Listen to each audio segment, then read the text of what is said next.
The Rap Roundtable. Episode 143 of New York's and hip hop's #1 podcast for said hip hop, The Rap Roundtable. Get your ones up in the chat. And for the rest of you haters and the liars, you niggas what? Can't touch us, can't stop us, no matter how hard you try. We are the fly at the barbecue that comes around when the food is out and you can't get rid of us. We here, we with you now. You gotta get the citronella or some shit. No way. You know what I mean? It's your boy Jarv here alongside Sincere the Rap Snob. What up? Alongside Masito, no Dini. He is under the weather, so you know no balance tonight. Just gonna be a bunch of wayward guys with wayward opinions and no guy to tell us that we're bugging. You know what I mean? Dini, get well soon. We'll see you soon, nevertheless. But anyway, hit the like button, hit the subscribe option, hit the notification bell. Do all the necessary things that are free to help build a Rap Roundtable. Like, subscribe, swipe, and hype. Like, subscribe, swipe, and hype. You've been seeing we've been building up the Instagram. We've been heavy on IG recently. So go over there if you haven't yet. Go over there. We got close to 24,000 subscribers. Maybe by the time this drops, we'll be at 24. I'm not sure yet. Salute to all of y'all. Some of y'all are very active here. Yeah, but y'all not on our IG. So go follow us on Instagram at The Rap Roundtable. Very simple. And of course, you know, a lot of y'all came over from Twitter. So, but for those who don't follow us on Twitter, Rap Roundtable PC. Make sure you tap into all things Rap Roundtable on social media. We got the TikTok that I've still ignored, admittedly. I need to get over there. TikTok is like the devil. I don't know why. I'm anti, but I know I got to deal with it. I got a bunch of clips to put out. Well, shit, I'll send you all the clips that's been rolling out. You know what I mean? Yeah, see, say no more. See, I said just makes my life easier. There you go. You know? I have like an account on TikTok. I've never really looked at it. Unless somebody sends me something like in a text message and I'll go to TikTok, I don't even want to open the shit. I don't know why. There's something about TikTok that I'm running from. It's very different than what your initial probably reaction to it. Yeah. Initial Sin made me get on. I'm going to be honest. The dancing and all of that. I mean, it's still there, but like there's a lot more algorithmic. To it. Yeah. So if you're not a dance watcher, you probably won't ever see a dance. To be honest, like it probably has the best up till now. It's had the best algorithm, the most, I would say, like accurate one to what like you want to see for real. There you go. Agreed. I've been very surprised. I don't know what it's gonna be like now moving forward. That this administration has forced transaction. I forgot about how 45/47 has impacted things with TikTok. He didn't try to get rid of it like 3 times. Yeah, they said didn't he save it once upon a time? Deacon. There's been deadlines, but y'all notice since the last deadline it's gotten very quiet. We're not talking about deadlines anymore until restricted in America. But real quick, while we on the topic, I just got a gripe. I don't know. I've never shared this on the air. What's the word? But this is definitely, it was another moment for me where I realized like I'm graduating to the old guy yelling at the cloud, the cloud and shit. And it's with social media, and it started with TikTok, and then it made its way over to Instagram and Facebook and so on and so forth, Twitter. But it is the video when the young lady is mouthing the words to the song, like song lyrics is her personality. Yeah. It's all over. No, just generally all of them. Every last woman. Oh, I thought you was talking about one specific one. No, she's dope. I like what she does. Yeah. But because she's actually rapping the lyrics. The rest of these girls are like making music videos where they're mouthing the lyrics to the songs. So knowing songs is their personality. Yeah. Right? And it's like, yeah. All of them, nigga, ain't shit. every hue. And I hate all of them now. And that's why I was like, you know what? Because at first I was like judging them mad hard. I was like, oh man, I'm old. Like it hit me like on the opposite end of it, because it's like she's there happily making music, knowing songs, her personality, and she trying to show off her little sex appeal, and she know the words to the song and shit. And I'm sitting here like, so all y'all do this shit? Is that like part of the social media zeitgeist? You have to know words to songs and sing it, or mouth it all sexy in the video. Like what happened to having an actual personality? And it's funny when they get to that specific word and then they just like close their mouth. Yes. I don't know why I always find that hilarious. I know every word except like that one. They just like close their mouth so tight. It's hilarious. Like they want. So I remember back in our day, if a girl wanted to sub you, she just subbed you. Now it's a whole video with her mouthing the song lyrics about that has a sub built in and all this and that. Like, y'all working real hard. And it all just seems corny to me. And it's like, maybe it's because I'm old, you know? So I'm willing to wear the old jacket on that one. You know what I mean? I'm not mad at you for that one. It's a pretty nasty trend. See? Whole bunch of a whole bunch of Milli Vanillis. It irks me, bro. It's a nasty trend. And it's an ageless trend. It's all of them. They all doing it. And it makes me sick. But anyway, hit the like button again. You can find the Wraparound Table on all social media platforms.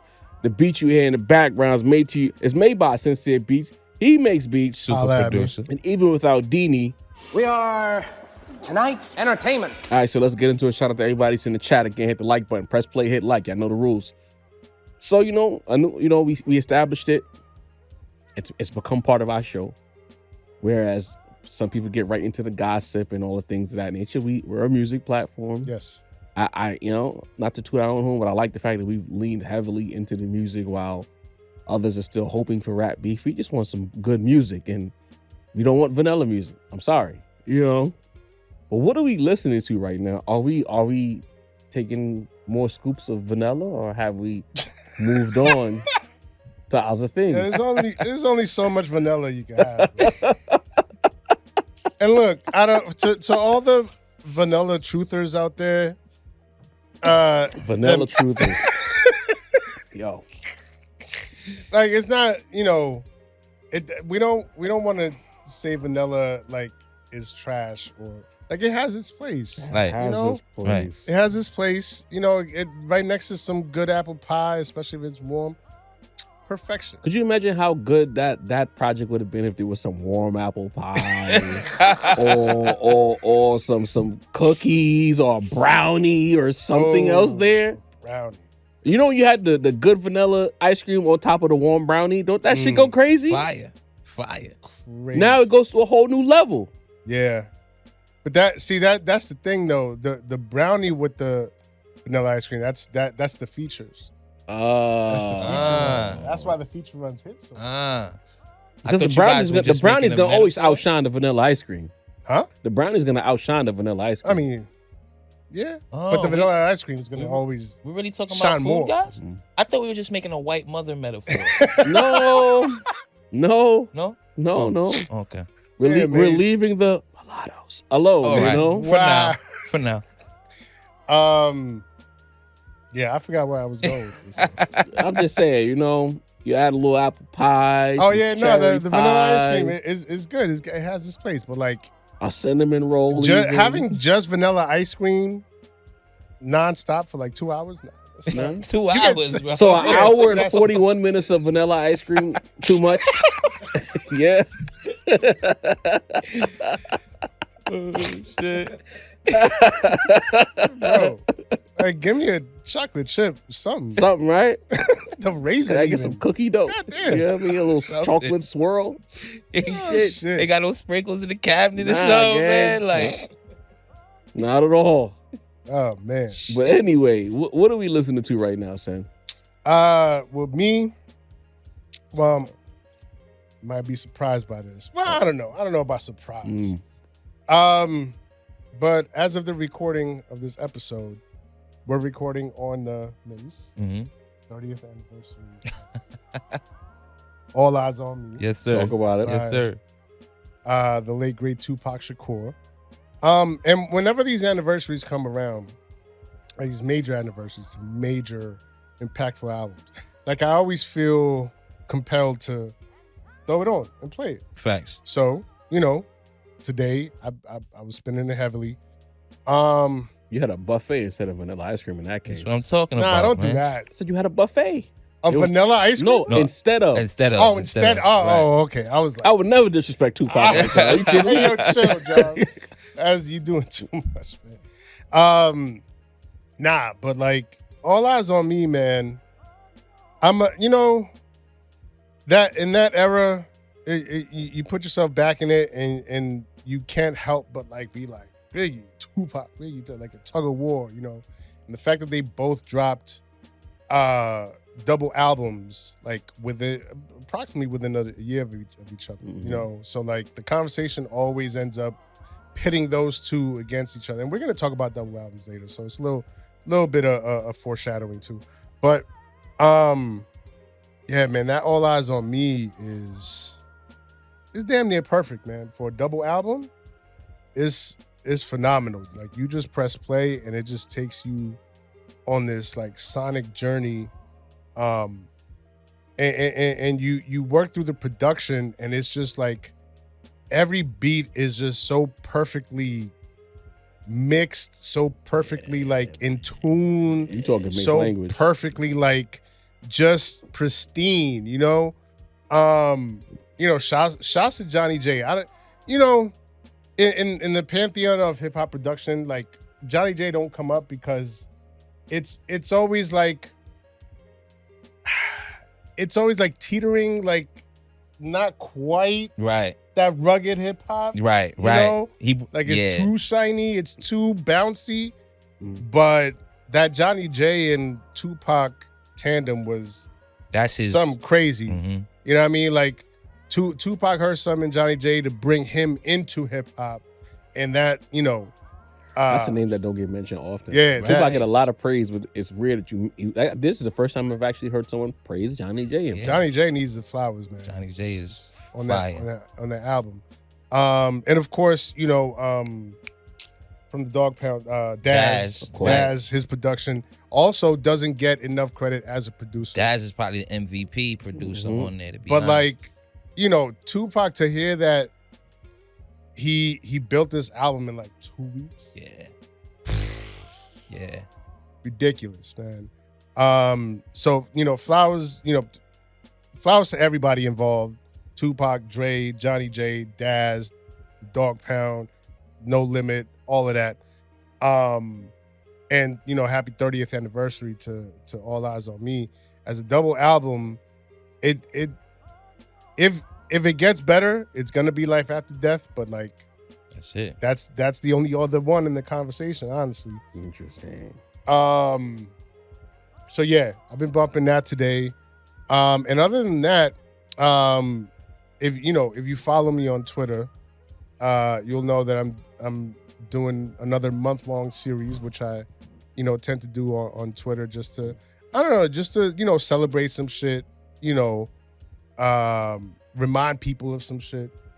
That's usually what I do it for. Like, I like to post things that post music that people may have forgotten about in the grand scheme of things. So this month, doing a series on movie soundtracks, which we've talked about here. We talked about it like a couple of episodes ago.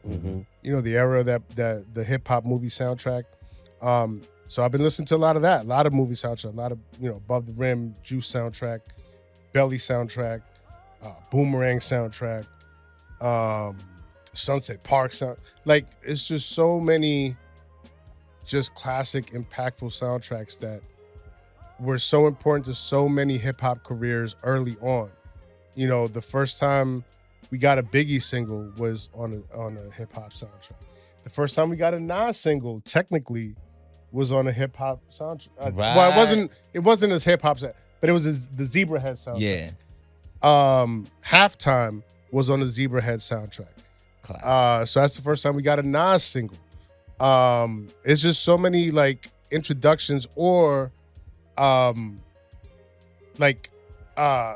buildups of careers through movie soundtracks in that era, where we don't know where these careers might have been without those placements.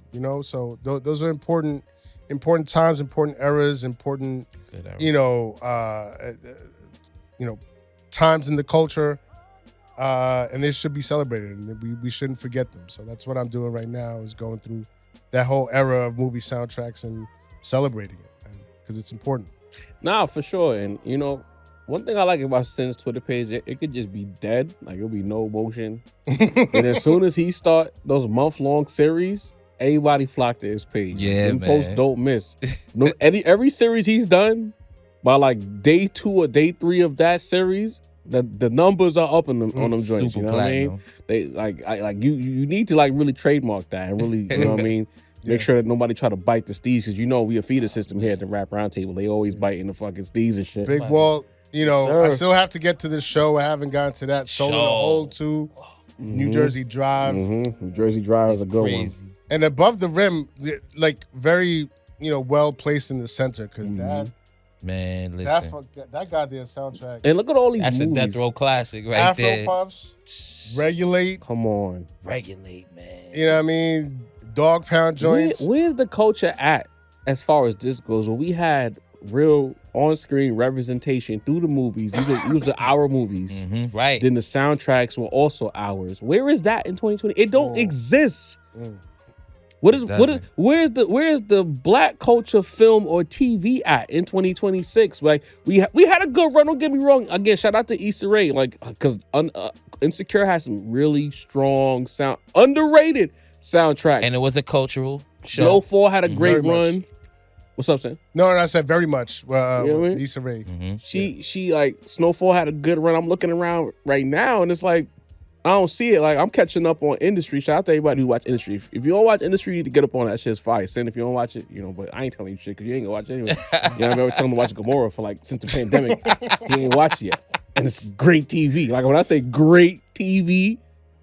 Matter of fact, everybody watch Gomorrah on HBO Max and watch it in Italian. Don't watch the English version. Watch the Italian version. Free promo for HBO Max. Watch the fucking show. Got This has been going on for a minute. I've never been so sure about a show he would like. It's been like at least 2, maybe 3 years. No, nigga, I told you in 2020. No. During the pandemic. COVID. 2021. It was 2021. It was COVID time. Yeah. Because Joe Budden had mentioned it on his pod, and I was like, what is he talking about? And this is before Rory and Maul left. Then I went and I watched it. A minute ago. It's been a minute. Then I watched it. I was like, yo, this show is fire. They all say, Sin, you got, because I'm always hitting Sin on the side about like movies and shows, like, you should tap into this shit fire. Gomorrah is gas, bro. Like, when I tell you, like, it's going to ruin TV for you, it's how good it is. But yeah, back to the sound. We need to get back to that. I know they did that movie with SZA and, who was it? Keke Palmer. Keke Palmer. Yeah. We need more of that. Yeah. Where's the Friday at? Where's Friday at? Where's Juice? I feel like movies and TV can help bridge the gap because of all these internet culture wars by region, by way of regions. Like you got the Atlanta niggas mad at the New York niggas and vice versa. We need to get back to really having like visual representations of what our cultures are instead of letting the internet speak for us. So you can see what a day in the life or a week in the life of a young New Yorker is, a young ATLian is, and a young Memphis person is, and really get back to that and then get the soundtracks behind it. Some up and coming acts who need looks. You know what I mean? Yeah. Instead of some pretentious rich guy in the Civic driving around the place, let's get back to really on feet. Dirty Civic. You know what I mean? Let's get back to on feet, up and coming artists who need looks. And these soundtracks could do that. So yeah, I like that. So you cooking up. Facts. Masito, what you listening to, man? Shouts to Cyclops, man. Like, because I'm gonna be honest, I had all eyes on me too. I'm not going front, bro. I'm not going front. So salute. There we go. So salute to Cyclops, man, because in 9 times out of 10, if one of the guys say an album that I was gonna say or artist I was gonna say, I pivot or I have a backup. But we talking Tupac, man. All eyes on me. 2 people could talk about that. So, like Sin said, one of the most impactful classic records in hip hop history, like a real landmark album for a lot of people on every coast. But let's even get into it more, right? Because it's not the first double album in hip hop. I recently learned is that the first double album in hip hop was Fresh Prince and Jazzy Jeff. He's the DJ, I'm the rapper. All right. But it is like it's the first classic double album. Let's be honest, and probably one of the only 2 or 3 that are certified, along with Life After Death and Wu-Tang. Jazzy Jeff and Fresh Prince. Listen, man. You know what I mean? I love this show. But let's talk about the album. The show was good. The first disc of All Eyes on Me is a classic on its own. What might have been listen, I go back and forth with Me Against the World. That's you know what I mean? That's the New York Tupac album. So I have a special affinity for that. But the first disc of All Eyes on Me might be Tupac's best album, bro. If you want to be honest. This album, you listen to this album, it sounds like a Tupac greatest hits. You talk about listen, Ambitions as a rider in the line for the greatest intro ever in hip hop. You know what I mean?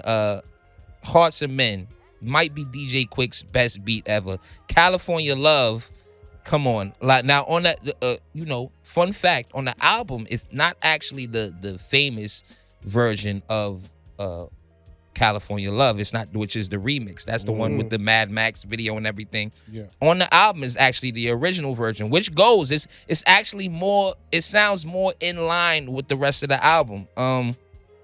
Some of the best Outlaws verses on this album ever. Yeah. If Tupac was alive to do a verses, I strongly believe like 10 or 12 songs could come off of this album. I mean, the album is iconic. Is great. Just like Sin says, for a double album, the quality control, because we've kind of gotten used to these 20, 25, 30 song projects where we like 14 of the records, but that's not what the 90s artists were doing. They were in it for you to listen to the entire record. And much like Life After Death, there's like 2 songs off of here.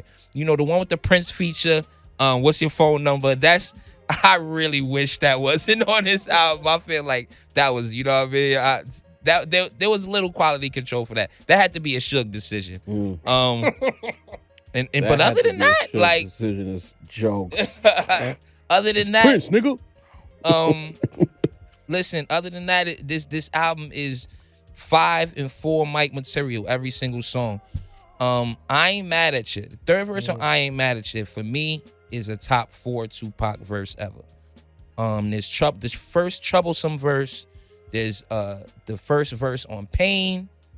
And then there's this, bro. Like, I'm gonna be honest. So I could really just talk about this album all day. This is a podcast where we have multiple segments, guys, but can't talk about how fantastic this album is, and whether you feel, you know, Machiavelli's another classic, obviously Me Against the World, but clearly the most important Tupac album. And when people have that thought of Tupac in their mind, it's really this All Eyes on Me era that reigns supreme. So just like Sin said, 30 years, you know what I mean?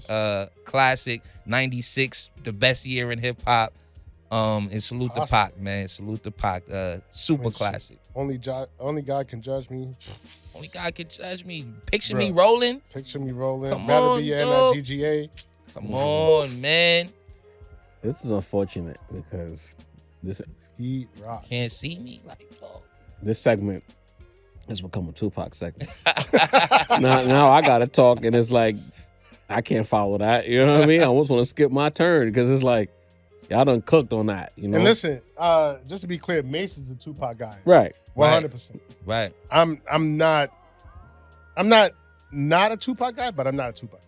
Oh yeah, you're the rap snob, so you pay homage where homage is due. Yeah. You know what I mean? Right. Sin was in the streets when he was screaming that F New York stuff. So, you know what I mean? Like, it's different. I hated it, I but mean- I mean, the songs, they spoke, man. You think Flex is somewhere crying somewhere? He lied. He lied. Yo, real tears that night, boy. But I got a couple picks. I hate to swerve the conversation away from Tupac, but I didn't know. Like, for the sake of clarity, we don't game plan these pods. I know some people in the past thought that we script out these episodes, but the only thing that's co-scripted is the talking points. Like, this is what we're gonna talk about. You know what I mean? But I don't want to be spoiled. I want to hear what my guys got to say. Same. And vice versa. They want to hear what we got to say when we get into the room. So I'm not turning the conversation away from Pac deliberately. It's just that I didn't know that this is where it was going to go. Because they know it's going to be somebody, but oh, John could have said Tupac too. You know how it John goes. hates Tupac. Right. You know how it goes. I feel And like it's I know who's gonna say it too. through our years of experience and learning how the internet reacts, I was like, let me just get in front of this now before it turns into some new narrative and then tight Nike Tech get in his car and make some bullshit lying ass video again. You know what I mean? Even his fitteds be tight. You know what I mean? Everything just tight. Yeah. You ever notice that shit? Why is thinking fitted has to be so tight, nigga? That's salt and water retention, I believe. Oh shit. Oh man. Yo, Mace with the help slam. Like, come on. on. Hey. Yo. All right. Well, two things I'm listening to. I'm gonna start off with the Vanilla Ice Cream, of course. I'm still, listening to the J. Cole. Because as much as those jabronis. Oh damn, we didn't mention. Nah. Y'all mentioned good albums. I forgot. Shit. Y'all mentioned good albums and good things for the culture. That is the difference. As much as those jabronis on the internet, the pretentious jabronis who feel like you need a bachelor's or a master's degree to understand J. Cole albums. Oh man. You know what I mean? Nevertheless, I've been listening. Magnum cum laude. Word. I've been listening to the album, just to continue to get an understanding of it. And, at the end of the day, it's still vanilla. It's funny. I'm seeing, I don't know if it's just people just joining the echo chamber that we started or if they really feel that way, but I feel like they really feel that way. Like a lot of people felt like, I didn't feel anything with this album. Right. And I'm noticing that's becoming a talking point. Not to say that we started. I want to make that 100% clear. But sometimes, niggas on the internet, you don't know who's really watching your videos. So maybe we said it first and then it validated how another person's feeling or whatever the case may be. Or it could just be synergy based on a broader experience. Understanding of the culture, but I digress. But nevertheless, I just don't feel anything. Off season, pause. I felt something. You know what I mean? KOD moved me. Mm-hmm. This album did not move me, and I feel like all of those fans over there, they it's a lot of. It's almost like when you go to like a low tier art show, and people are being extra performative about what a painting means, and the painting is bullshit, but they just go real hard trying to explain why this nigga splattered paint on the canvas. It's not about nothing. That's how I look at this album. Not to say that the album musically is splattered paint, but like if you gotta over explain it or you gotta keep listening more and all this and that, it ain't it, bro. It didn't move me. But then it's like, and we'll get into it later with the sci-hi thing. I think again, this is a generational divide as far as what a move a nigga like me. It would move a person who's in their early 30s to late 20s who grew up in a completely different iteration of hip hop. Right. And as we talked about with the company, man, where we was like, as far as hip hop conversations go, J. Cole is an amalgamation of what we think hip hop is supposed to be. So how can we criticize him? I think all of these things play a role in how us reviewing the album, the way we review the album, how we feel about the album is received by those people over there. But I kept listening and it's like, this songs, J. Cole is too good. He's too good to like not make good songs. Right. If you listen to some of these songs in a vacuum, it's like, oh yeah, this is heat. You know what I mean? There's songs that is heat. But it's like, if you're telling me that this is, because essentially and effectively, based on the way it was presented to me, the way it was packaged, the way the discs were labeled, things of that nature, this is a concept album. Mm-hmm. And what is the concept? Is it growth? I'm 29 now. I'm 39. Is it maturity? Is the fall off? Where did he fall in that album? Where is the precipitous fall off at any point of that album? Serious question. Does he have moments of indiscretions where he could have been a better person and he raps about it? Yeah. But if the name of the album is The Fall Off and it's a representation of whatever story he's been telling to this point, where's it at in the music? Yeah, I'm not, see, and that's the thing. Where does he fall off at? That's the thing where I keep saying, I wish I would have been able to hear the original plan for this album, what it was originally planned to be. I think it took a lot of going, back to the studio, back to the drawing board. Not to say that he completely reworked it, but like the original vision of the album, I think has changed over time, and it changed drastically 2 years ago.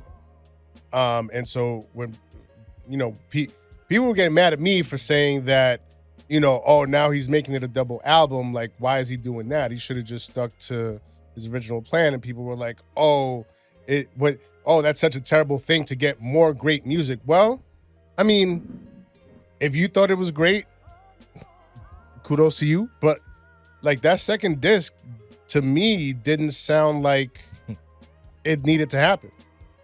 The second disc was the fall. Right? So where is it? But that's what I'm saying. Like I think there was an original concept planned for the album that he didn't quite stick to because it just kept morphing through time, over time, to the point where this is what it morphed to. And it almost like, it's to me, it feels like the idea of the album took control over him rather than him controlling. And that's a good point. The album. Because, you know, the name of the album is The Fall Off. Mm-hmm. And maybe I'm reading too much into the title, but the way it was told to me by said artist, there was supposed to be it's a story that's supposed to be unfolding here throughout the album. But quite frankly, with my college-educated brain, since apparently according to J. Cole fans, you got to be educated to understand this shit. I got 2 degrees, bitch-ass niggas. Graduated with honors the last time I did it. You know what I mean? The more I listen to this album, I'm like, why he ain't named this shit North Carolina? Or For the Ville or some shit. It's more of an ode to North Carolina and his roots. Yeah. His beginnings more than any kind of fall off. Right. You know what I mean? So it's like, and I felt like the press release, maybe I'm wrong, I gotta go read it again. But as of right now, I don't remember him talking that much about North Carolina in the press release. Am I wrong? I don't know. No, I don't remember a lot of talk about North Carolina. But then also, like, again, on first listen, like the concept of the first disc was clear. The concept of the second disc was less clear to me. And then people started saying that. What would you say? Don't stray away. What would you say the concept of the first disc was, if you had to put a name? I mean, just like the idea of him revisiting North Carolina at a certain point in his time, when he was at his highest, his richest, and then the juxtaposition of like what his life is like, and then going back home and seeing what quote unquote real life is like, and realizing my life is not real life. This is real life. Right. You know, that's disc 1 to me. That's clear as day to me. And that's the stronger of the 2 discs. Yeah. Disc 2 felt a little bit more like, I don't know, like up in the air, kind of like throwing things at the wall to see what sticks. Avoiding the elephant in the room. Right. But then, yeah, right. But then people were saying that like the second disc was his love letter to hip hop, which I mean, I guess that's in Chat GPT, nigga. If you didn't write that, right? You know what I mean? But I mean, if it's like, and that's such a cop out, right? If it's your ode to hip hop because you use an Outkast hook and then you used a DMX hook, and then you redid a Common song. A fucking ode to your playlist from 15, 20 years ago, nigga? Right. What was it called? What was it before iPhone? What was that shit called again? iPod? You know what I mean? It's like, but and to be clear, like, look, I mean, look, hip hop is based on sampling. Everybody reaches back for inspiration. Everybody rehashes certain songs and certain lines and hooks and whatever. But at a certain point, it's like, where do we draw the line? When is the line crossed of, all right, you keep going back to the nostalgic well? Like, we've had the conversation here about like hip hop in general being too overly nostalgic of the 90s and early 2000s right now. You know, and that's just like from artist to artist. To see one of the biggest artists, one of the big 3 artists, top 3, and for that second disc to just be like, all right, I'm just gonna rehash this idea from like 20 years ago. I'm just gonna reuse this line from 15 years ago. I'm just gonna reuse this beat from 25 years. Like, and it just kept happening. After giving us that on the Blizzard mixtape, like the that too, feel, like, which goes back to my overarching point. This has become a whole J. Cole segment, but I'm cool. I like talking about music with you guys. You guys are good company. This has less to do with the fall off and more to do with something else going on within him. He's not falling off. In fact, J. Cole is still gradually ascending. His you know, the conversation around him might have fallen off as far as he probably had the most goodwill of the big three. Yep. Because Deanie's not here. But there's plenty of Deanies who's frustrated with Kendrick Lamar in the 5-year absence. There's plenty of people who probably feel, no, not probably, I've read the comments.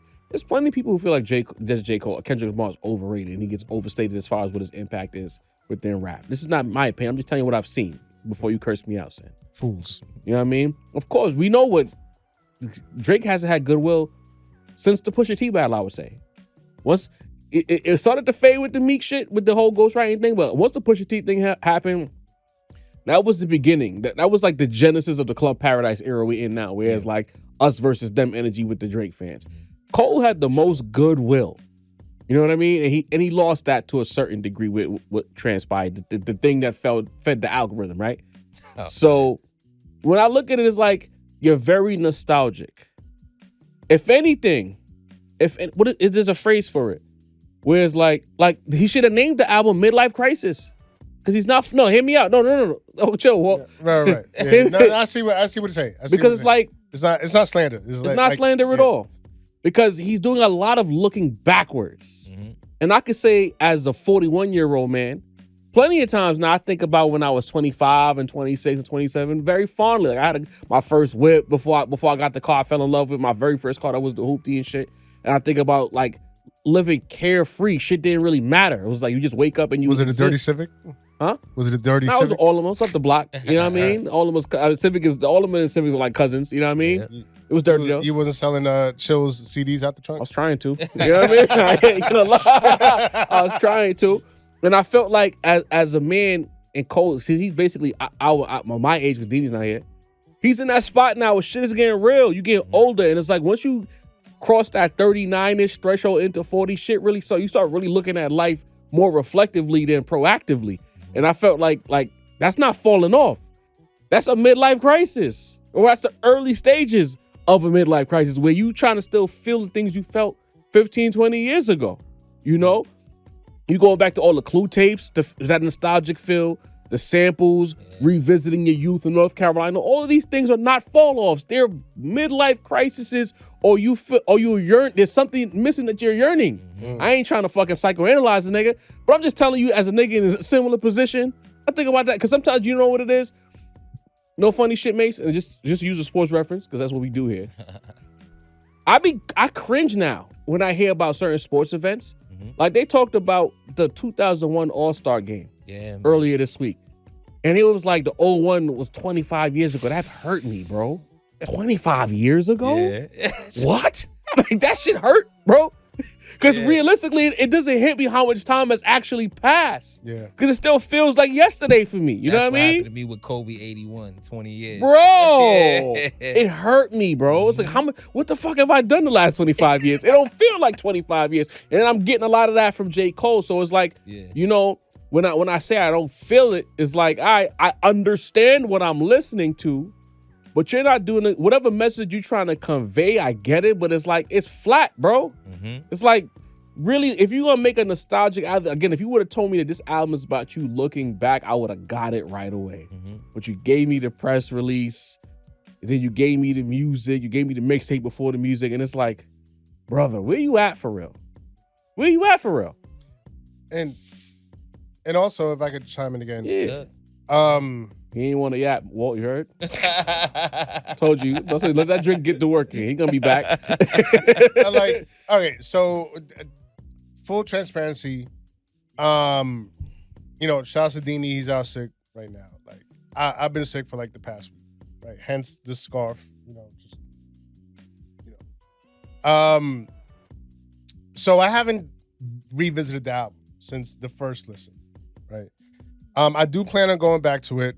But you know, when you're sick in a funk, like that's no time to be trying to get back into music that you feel is important. But from what I recall, it felt like Cole was telling a lot of stories of like the surroundings and not so much himself. He probably wasn't outside, bro. No disrespect. Yeah. You know what I mean? Yeah. It's like you're going back to North Carolina. You're seeing what what's around you, old people you used to know, friends, family, places, some fuck guy that you hate now, that you decided this guy's to minding his diss. business and this song comes out. Literally minding his business. But like, I think now, like, rethinking on it and having this whole conversation, it's like, it's like you're describing a lot of things that were surrounding you and kind of describing your feelings through your surroundings, but it's like there's a disconnect there. Like it's not even like you were really talking about yourself as much as like you were just talking about your surroundings and what you saw. And I guess, in a way how that shaped you, but like it just didn't hit home enough. Well, not from like a 41-year-old man. You know what I'm saying? Like no ageism either. Nah, no ageism, no ageism. But we want to hear like actual real life. Like, yeah, Nas can at 16 can rap about what he saw from the window on Illmatic because he was fucking 17, 18. But if you're a 41-year-old man who has lived life, we want to hear about what you've been through. You know what I'm saying? We want to hear, we want to know about what your actual psyche is, not what the homies from a place you haven't visited in 10 years are. You know what I'm saying? Right. And that's the thing, because Sin, I was perfectly healthy and I didn't listen to the album again. But it's largely because this album is not a Stanley Kubrick film, bro. It's not some multi-layered shit going on that I have to say. It's not a Kendrick album. Right. It's not a Kendrick album. It's not a Lupe album. It's not some shit that you got to dissect and come back to and say, well, he really meant this. Maybe if you're 15, but we're grown people. So no, it wasn't some type of album that was like, okay, I have to listen 10 times to get this. And if you have to listen to an album 10 times to like it, you really don't like it. You're really just programming yourself. But it's like this album didn't give me nothing I wanted to come back. Let me not say nothing, but for the most part, the album wasn't a comeback to album. It was somehow as layered and as skilled and as talented as J. Cole is, he made another album like everybody else in the sense that you could listen to it once and never have to listen to it again. Yeah. There's so much better Cole material throughout his career. You know what I mean? Like, and that's the thing, right? Leading up to the album, you got to listen to Forest Hill Drive. You got to listen to KOD. You got to listen to Friday Night Lights. And that kind of messed him up because hearing all of that is like, and then hearing this is like, damn, what happened to you, bro? That's why the midlife crisis bar is excellent, y'all, because he's always been a person that seemed very secure and sure of who he was and knowing exactly what his lane was and being comfortable in that lane. And it's like a 180 on this album. But the thing is, he's done it from a position in the past of having the moral high ground.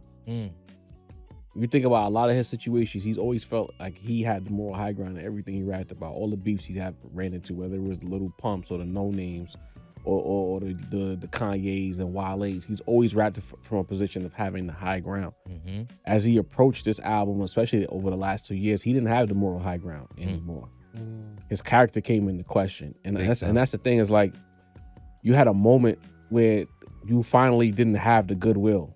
You became just like your two other peers, where you've become polarizing. And whereas I think both Drake and Kendrick revel in their polarity. I don't think Cole likes being polarizing. I think he wants to be universally loved. And that's not a bad thing. But people please. Right. When you get to that place of being polarizing, you have to lean into it. To me, Kanye's best musical output came when he was the most polarizing person in the world. Post Taylor Swift, nigga, grabbing Amber Rose ass cheeks at the VMAs. What do we get after that? Triple cheek though. Right. Come on, bro. We got one of the greatest albums of any genre of all time. He leaned into that shit. What was the single? Power. And the shit he rapped about. And in the past, he talked about just doing the wrong things. Anytime Kanye has fallen short, he's always put it in the music. you avoided the shit. You know what I mean? And it's not about, and things like, oh, y'all just want, Yammed up. y'all just want Salute. drama. Y'all just want drama, these Cole fans. And it's like, nah, bro. As hip hop fans, we love when the artist puts them being a human in rhyme form, falling short in rhyme form. Jay-Z losing to Nas and going through that shit. We heard him deal with that. He rapped through, but we heard him talk about it through the bars. We heard the chip on his shoulders in the Blueprint. We heard him be kind of emotional on Blueprint too. We heard him find himself on the S Card and say, remembering that he still is Hove. And then he found his apex again on the Black album. We heard him rap through the whole shit. Nas too, nigga. Nas having that new, that's why you think I love Made You Look. Made You Look was Nas looking around like Homeland and realizing, oh, all these niggas love me. And I'm shooting. Hove, I Made You Look. That's a diss record. I talked about that 2 years ago. He was talking to Hove on that shit. Life After Death is largely Biggie rapping through Tupac raining on him. Come for a year on, we straight. always Like, got it. We've always got. Drake did it too. As much as y'all niggas don't like Drake, Drake rapped through shit that he was dealing with. Post Meek, post Pusha, we heard it. You know what I'm saying? You know what just hit me just now is that because what you said, people are saying that like we want drama. Nah. And it's not drama, it's experience. Yes. There you go. You know, experiences. Salute to Walt. Yo, facts. MVP right now. Yeah.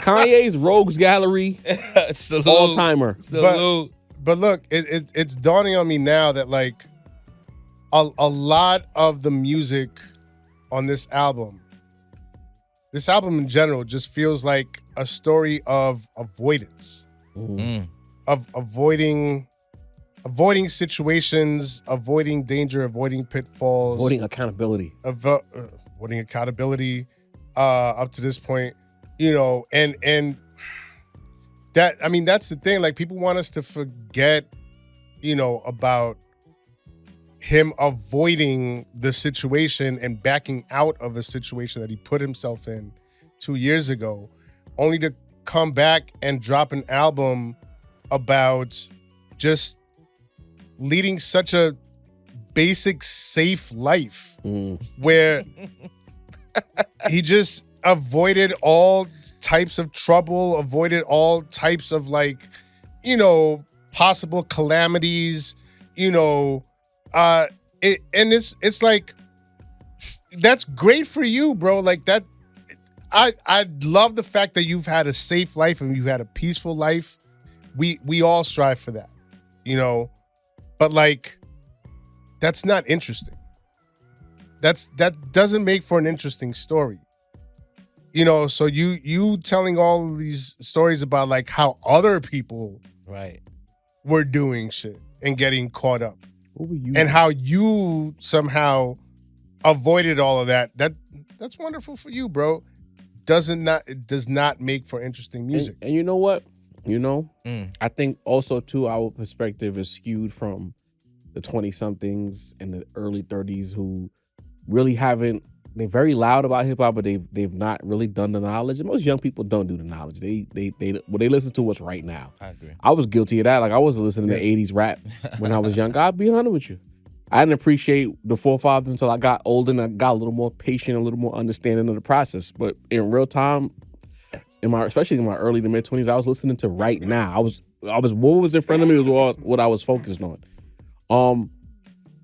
They gotta understand that where we coming from. Our favorites had stories to tell through their music. Like when I was introduced to Jay-Z, I'm listening to Reasonable. This is a first-person perspective of a drug dealer, a guy in the streets. Biggie Smalls, the same thing. Maybe not as vainglorious as Jay-Z's story, but Biggie was a guy who was in the streets who was trying to get out of the streets. I'm borderline struggling to a certain degree. Like, women don't find me attractive, and we heard this shit in the raps.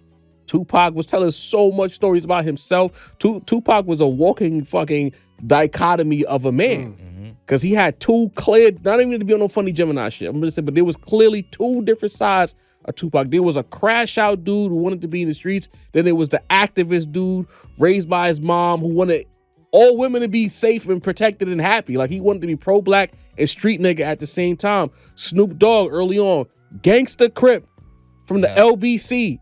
And through the music, through his collaborations, Dog Pound niggas, we got to go out there. Before that NWA, we was always taking places. In more recent times, T.I., fucking trap music, Urban Legend, these albums, he was really feet still down in the street telling the first person perspectives of a street nigga. Young Jeezy, Rick Ross, all these guys have always really had their feet on the ground. And as their stories progress, their stories will always first person perspectives. Right. Like, this is my story. Rose got rich, we got rich with Rose, right? Drake too, again, I'm bringing Drake into it. Drake has always been the emotional guy, talking to the ladies, talking through his feelings, but he never was the nigga in the corner of the club not getting no action or whatever. He was telling you what he was going through. Whether they connected to you or not, whatever. The same thing with Kendrick Lamar. Young Compton dude, very Nas-esque in that, all right, I'm experiencing a lot of shit, me personally and around me simultaneously, and I'm putting it in the music. J. Cole is a nigga that's across the street looking at the niggas fighting. For me personally. And and sometimes that story is great. But when it's time for you to talk about you and you could tell a story about losing your virginity, that's just fire. You know what I mean? For a younger person, not me, but a younger person's not getting no buns, and I hear this nigga rhyming about, you know what I mean, I never did this before, that's heat. But at 41 or 40, however old he is now, and he went through some of the one of the craziest moments in history, all you had to do was rhyme through. You know how fucking psychologically trying it is to open your internet and niggas is clowning you? Niggas, your peers, the comment section, whomever else, clowning you. You got to go through so many different tiers of emotions and feelings up here. And you could have put that in the raps. Easy. Yeah. And it's not drama. You don't even got to mention Drake and Kendrick. You could have just said, you know what? The world is turning against me. Mm-hmm. This was your me against the world moment right here. Mm-hmm. You were the most polarizing nigga on the planet in hip hop. You did something niggas didn't agree with. How did you there's no song about you mentally fighting through that. Man. There's no song about how you had to digest them after you left the Dreamville stage and you spoke your truth and it wasn't received well. And you did go into hiding because we didn't see you anywhere. It ain't like you was outside the next day on the gram or just seeing places. Yeah, you on your bike. There's not even a song, like not even a, nigga, Nas rhymed about being a gun. You couldn't even rhyme about being a bike, riding through Manhattan. No funny shit. I'm just saying. He got a lot going on that we just not hearing. And we just don't know about. What the bike was seeing. What New York really mean to you? When you riding through the Lower East Side of Manhattan, what does that mean to you? Right. How crazy is it from a nigga from the Ville with a dirty Civic to be one of the richest the richest musicians in the world, riding bikes through the city of New York unbothered? You're the only one who could do that. Why are you not rhyming about that? Why are you not rhyming when everyone turned on me, I had my bike. That would have been a fly-ass story. And I want to be clear, too, that, like... You made Tupac and Biggie apologize to each other, man. Yo. Come on, man. You're just like me. And I didn't even bring that one up. Man. I thought about it later, because that was another infuriating aspect of the... Again, that second half of the album was just like, fuck. But yeah, no, what I was going to say was... There's an element, like every time that we talk about Cole, it's like that there's like a certain intangible element that's missing. Mm-hmm. And to me, thinking about it a couple days ago, there's like a tone, like what's the word? Can't think of the word right now. But there's like a tone to a voice. You know, there's like a certain factor to it, a certain frequency to it. And it's like this intangible part of somebody's voice where you hear struggle, pain, history, that they've been through shit. All of my favorite MCs, when I listen to them, whether they're quote unquote street guys or somebody that was just kind of more observant, or, maybe they were the cousin of the street guy. Mm-hmm. But one way or another, like that struggle that they experienced coming up it impacted their vocal cords somehow, you know, and it's like inseparable. The emotional inflection they put with the music, and it's not even like it's not something that you could like. You can't even like describe it as like an accent or an inflection or something. It's just like it's like a harmonic. It's inherent to them, right? It's like a harmonic. Like I know what you're saying. When you when you add a certain harmonic into a sound, it's like built into it. Like you know. 2001 Beanie Siegel. Yeah, you know listen. what I mean? Scarface. Yeah. And I don't hear that in Cole's voice. You know?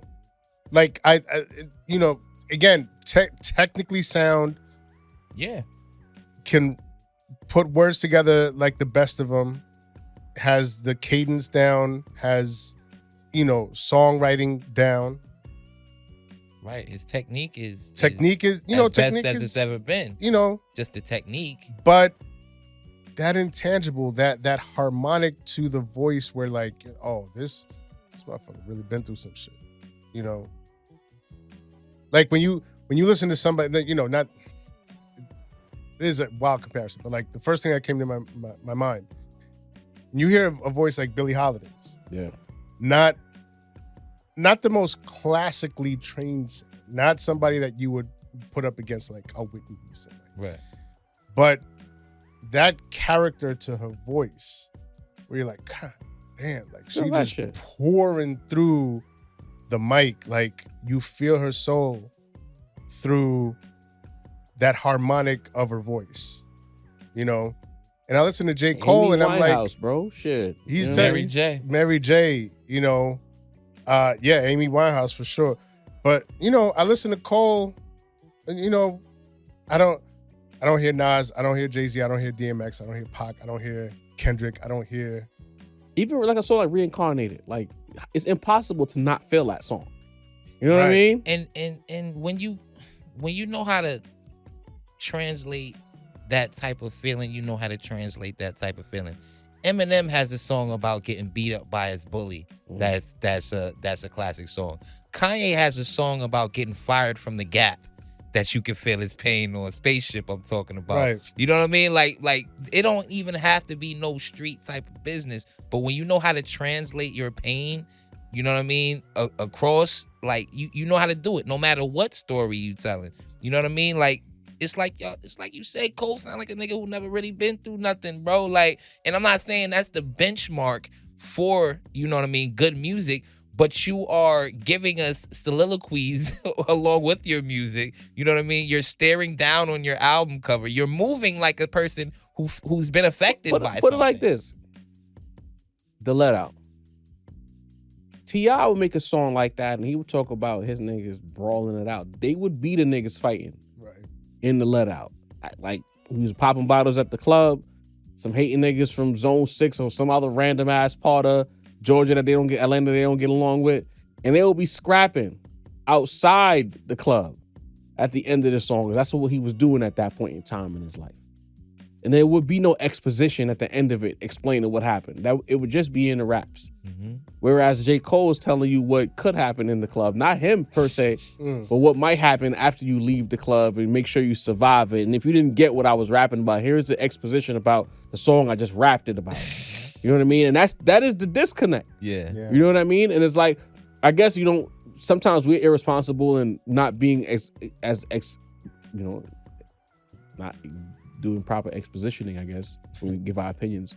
Because when I say I don't feel it or the music is vanilla, this is what I mean. It's like there's so much more ground to cover. But maybe he's for the nigga who never did shit. And this is their life experience. And we shouldn't be cutting them short. Because there's plenty of motherfuckers. For the most part, I ain't do shit. But I've had real experiences. I've been in real situations. But I'm not a street nigga either. But it's people who've just existed. You know what I mean? Right. They go to school, they get their degree, they get their job, they get their crib, they have their kids, they work, retire. Plenty is more people like that than anything else, in my opinion anyway. I could be wrong. I don't got the math in front of me. So maybe there needs to be a voice for that. It can't just always be the street superhero. Maybe you need a regular ass nigga that can rap. And maybe J. Cole fills that void. The everyday man. The everyman, yeah. We could give him that, but it's just But you have been through something. There's some great. You just don't want to talk about it. There's better everymans too. Shouts to Fonte, also from North Carolina. Shit, most right there. Most I know superhero. Right. You know, shit. Also, what I'm listening to, real quick, we gotta move on. to cleanse the palate, you know, I've been listening like on repeat that Stove, Welcome to My Garden, you know what I mean? Produced by Swizz. That song talks to me in a real way, you know what I mean? Yeah. Well, you know, shout out to Swizz, because we talk bad about Swizz on this podcast. But one thing about Swizz, every few years he pull a rabbit out of his hat. He'll do like the Echo joint with Nas. Yeah. He had a joint with Wayne. Yeah, and then he just pull up out of nowhere with this joint with Stove. Because when Sin put it in the group chat that Stove and Swizz was working together, I was like, oh, brother. You know what I mean? Then I heard the song and I was like, yo. Swizz is good for one joint, for sure. Bro, chat, you know, I don't be sharing too much of y'all niggas, but bro, the first time I heard the song, I got a little emotional. When songs are really good and it talk to me, bro, I get a little emotional. And that's why I say I didn't feel nothing with J. Cole to go back. Like, at no point did I get emotional or get goosebumps listening to it. I heard that Stove track the first time, got emotional and got goosebumps. I'm like, this song is amazing. Yeah. The sample, amazing. The parts where Stove lets the sample breathe, amazing. And then he's just himself. Like, he just come through it. He's like Apex Stove on this song. Everything you love about Stove God Cooks is on this song. So I'm like, just to cleanse the palate, that's also what I'm listening to. But we got to move on. We done fucking had a whole J. Cole segment. Unplanned, not on the rundown. That's what they asked us to do, right? They asked us to analyze the album past the first day, right? Yeah, I mean. That's how we feel, guys. Real quick, should we talk about this without Dini? Well, I said you the second thing. Well, the main topic on the list after what you listen to. I ain't going to blow it up. Should we say that for Dini or should we just get into it right now? Yeah, let's cook, man. I'm sorry, Dini. So, it's been a lot of chatter. 50 Cent versus T.I. Like, I think T.I.'s been single-handedly trying to, like, club a lang 50 Cent into doing his verses. For some years now. Yeah. Mm-hmm. Now he's turning the heat up. Snitch allegations, everything coming to the forefront. There's videos on the socials about T.I. really trying to make things shake. Then he's in the car and one of his hits, he's driving down the block, blasting one of his hits or whatever the case may be.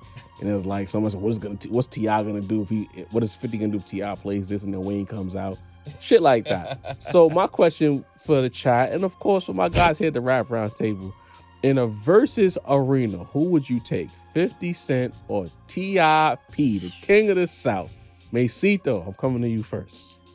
The New York versus ATL battle continues. Yeah. I'm taking 50. I'm sorry. I'm still taking fifth, man. T.I. is a worthy competitor. Let's not say because if you grew up on 50, you grew up on T.I. These New Yorkers, they always so biased. Immediately. You know what I'm saying? And T.I. is a worthy competitor. I'm not trying to shit on T.I. T.I. could probably actually beat a couple people y'all don't think he could beat. But I still got fifth, man. I still got fifth. How iconic Fifth's top records are just you know, so difficult to beat. They largely were a part of the same era. You know what I mean? I'm Serious is like 02, right? Trap Music is like 03. Same with Guess Who's Back, 50, 02. Get Rich, 03. So they both were dropping at the same time. And to me, it felt much more like 50's era than T.I. That tells me that, you know, if we have a neutral stomping ground, no New York, no Atlanta, that people will have a bigger affinity for those 50 records. Now, T.I. got a couple joints, you know. T.I. actually has more Billboard like postings than 50. You know what I mean? He does have a little bit more longevity in his career as far as relevant music making. But 50, when the top end 50 records are just too tough, bro. And I get, you know, that's a big thing that, Jav, I'm glad you mentioned that Bring Out Wayne thing, right? Because that's, a lot of people are carrying on in that sense, right? Like, yo, T.I. was so collaborative in his career. You know what I mean? What happens if he brings out Wayne? What happens if he bring out Thug? I could argue that because 50 is less collaborative, the people he brings out would have a bigger impact. You know what I mean? If he reunites G-Unit on stage and raps I Smell Pussy at T.I., what T.I. gonna do with that, bro? You know what I'm saying? Lloyd Banks going crazy. You know what I mean? If 50 could find a way to bring Eminem to a Verzuz, patiently waiting, you don't think that the people would lose their mind for that? You know what I'm saying? If 50 could find a way to get Dr. Dre to pull up somewhere, like if he brings the Game back out and people are like 50 and Game on stage, hate it or love it, how we do it, like. So if you want to even go he could bring this person out, I think that 50 would even win in that arena. So listen, I don't want to insult T.I. You know, I've always said, or recently I've said that discography and catalog are different, right? Discography are the albums you drop, the bodies of work you drop. You know what I mean? And yes, T.I. probably has a stronger discography. But when we talk catalog, just the range of music that you can put out, the songs you play when you are at a concert that people are going to sing along to, there's not many people that can fuck with 50 Cent. And you know, it's a New York ATL thing, but really these are two worldwide artists. And I feel the world has told you that they like 50 Cent more. Strong point by Macitos to say the rap snob. Yeah. 50 Cent versus T.I. Who you taking? I don't got no dog in this fight. Right. I don't. And I gotta be fair here, because you know, T.I. is generally regarded as king of the South. Right. Originator of trap music. You know what I mean? So we gotta give him his proper respect and his flowers. You know? For sure. He's crazy. He's a monster. I'm looking at this track list that is across from me now that Wall put up on the screen. Walt. That T.I. list looks crazy, man. But still in all, it's gonna be 50 Cent for me, man. It's gotta be 50. You know, and 50, you know, 50 not considered king of nothing, originator of nothing. Word. But I'm sorry. Wow. Like, yeah, I mean, G-Unit is actually having a terrible week. We put up 50 Cent against the quote unquote king of the South. 50 Cent, I think, is gonna turn the New York bias. It's down. gonna. We need a neutral commentary right now. I'm sorry. You can't help but think it. You know what I mean? Golly. All right. Let me dial it back. Dial it back. Let me dial it back. Let me dial it back. All right. Let me compose myself. Oh man. No. Ultimately, when I think of 50 Cent, I think of T.I. Again, like May said, you know, around the same era, popping around the same era, charting around the same time. The 106 and parking it up, Right. You know, Yep. TRLing it up, you know, all of that. But there's a certain weight and gravity to 50's music at the time. You know, not to say that T.I. didn't also have a certain weight, but I think of the moment when, you know, the intro to What Up Gangsta comes. And that build up and what it starts building up in you, you know, pause if applicable. I don't know. Yeah. It's a tad bit. Yeah, sorry. A little over the line, but we'll let it All right. You're sick. All right. Mate, I got a Deanie- warning. Deanie's not here to lose. I get a his warning. mind, you know what I mean? I understand. Come on, Mo. This felt uncomfortable, dog. Yeah. You know our brother. You keeping you loud, man. Nah, but like, yeah, those intros to the songs like "What Up Gangsta," "Many Men."